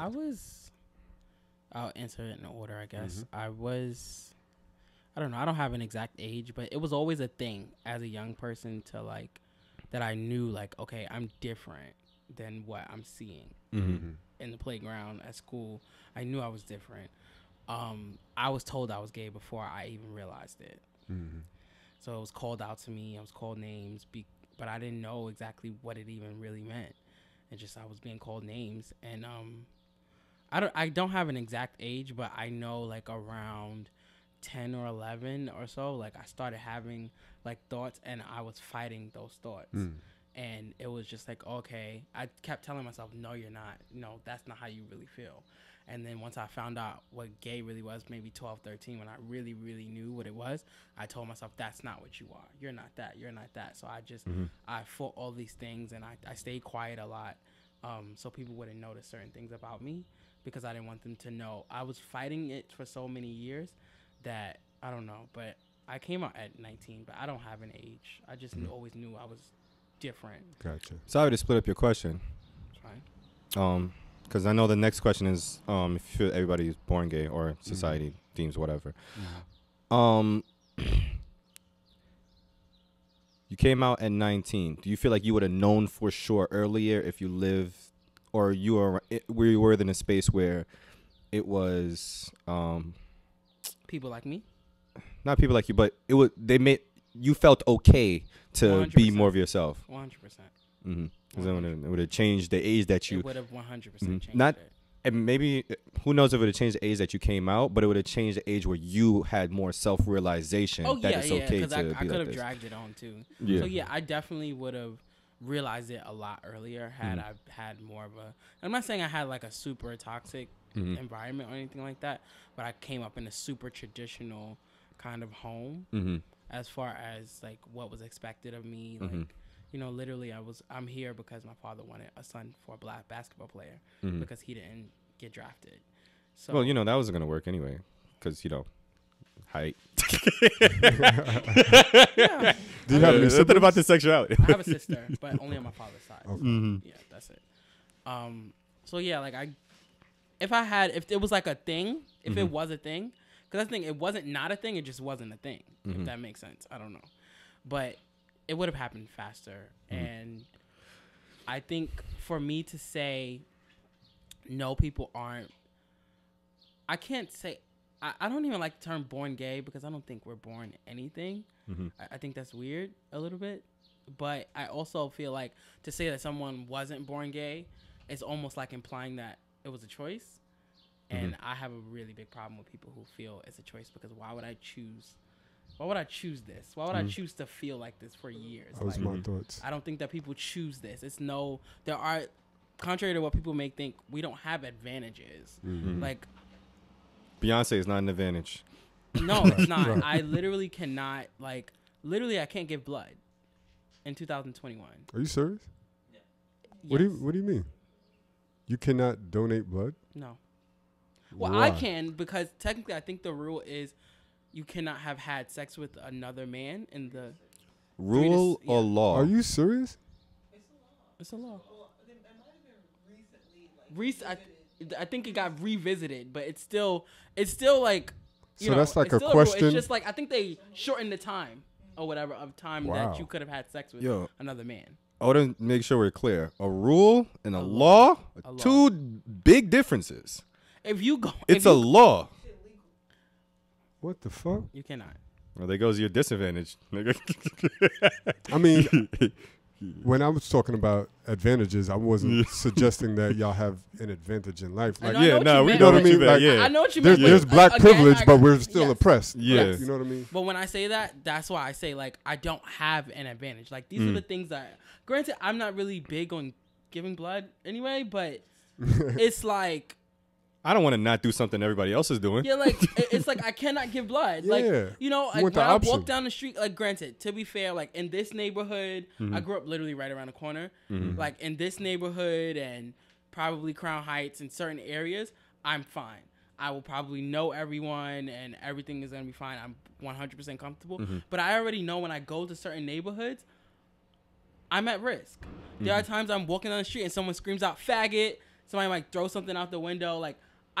This is not like for sympathy or anything like that. I just wouldn't choose that. Yeah. Like nobody would choose to be ridiculed. Nobody would choose a hard life. So it's just such a, it's just such a stupid point to me. But yeah. Fuck society. Going against societal roles. Let's be gay. Let's be oppressed.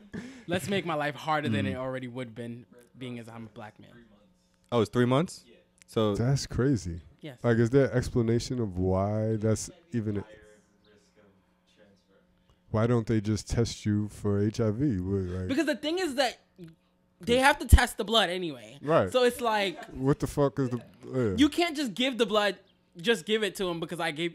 You have to test it. That's so it's crazy. So you know, it's just things like that, small things like that are very, you know, like, and which this is something I need to say.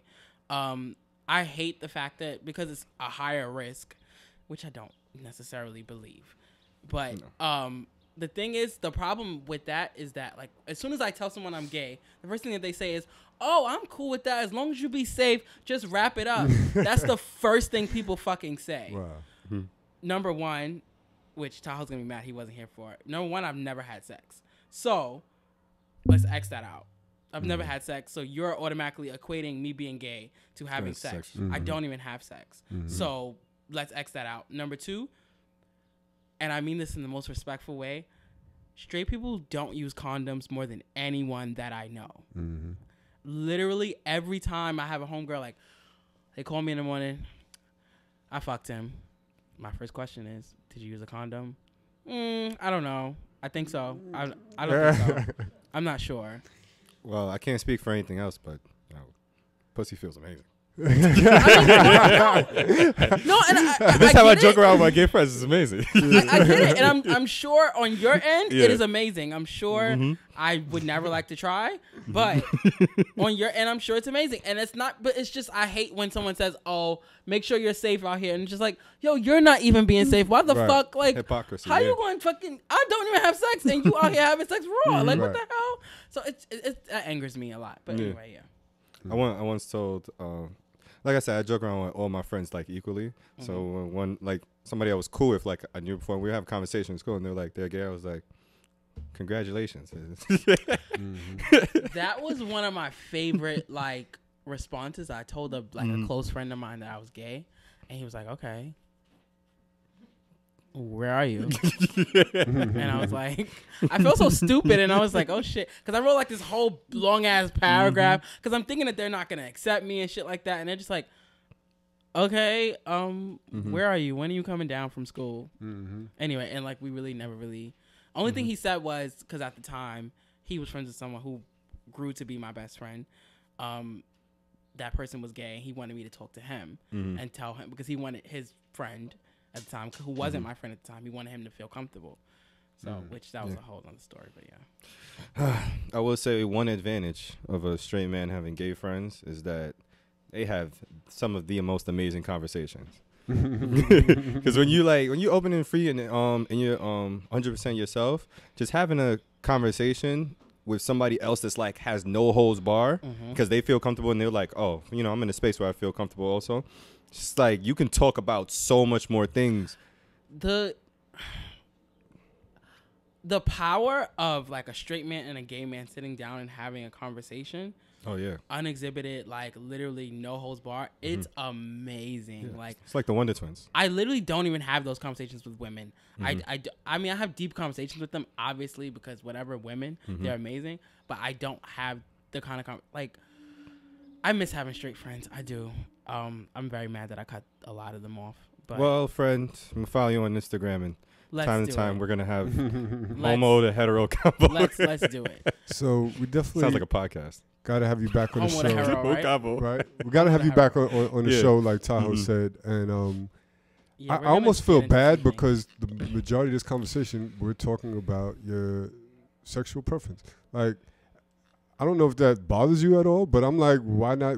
I would love for you to just come back and just talk. We talk the same way we talk about regular topics, about relationships and dating and shit like that. Like, I understand it's a necessity. Also, it is a necessity. Like, I'm here because like I'm opening a business, but next time, you know, there you it doesn't have Boom. to be like that. It's fine. It's a necessity. And it needs to be talked about. It's also important. Like, I'm disappointed that Dodge couldn't make it today, but I'm also like, you know, I love her, by the way. We all do. Dodge is lovable. Like, just the sound of her voice is just so like. I feel excited when I hear her voice. We missed her. I thought she was gonna be here. I was like, her presence is missed, but I also felt like it was a good opportunity for hetero black men to have a conversation with. I agree. Homosexual black men. Well, Dodge is a gay man, so.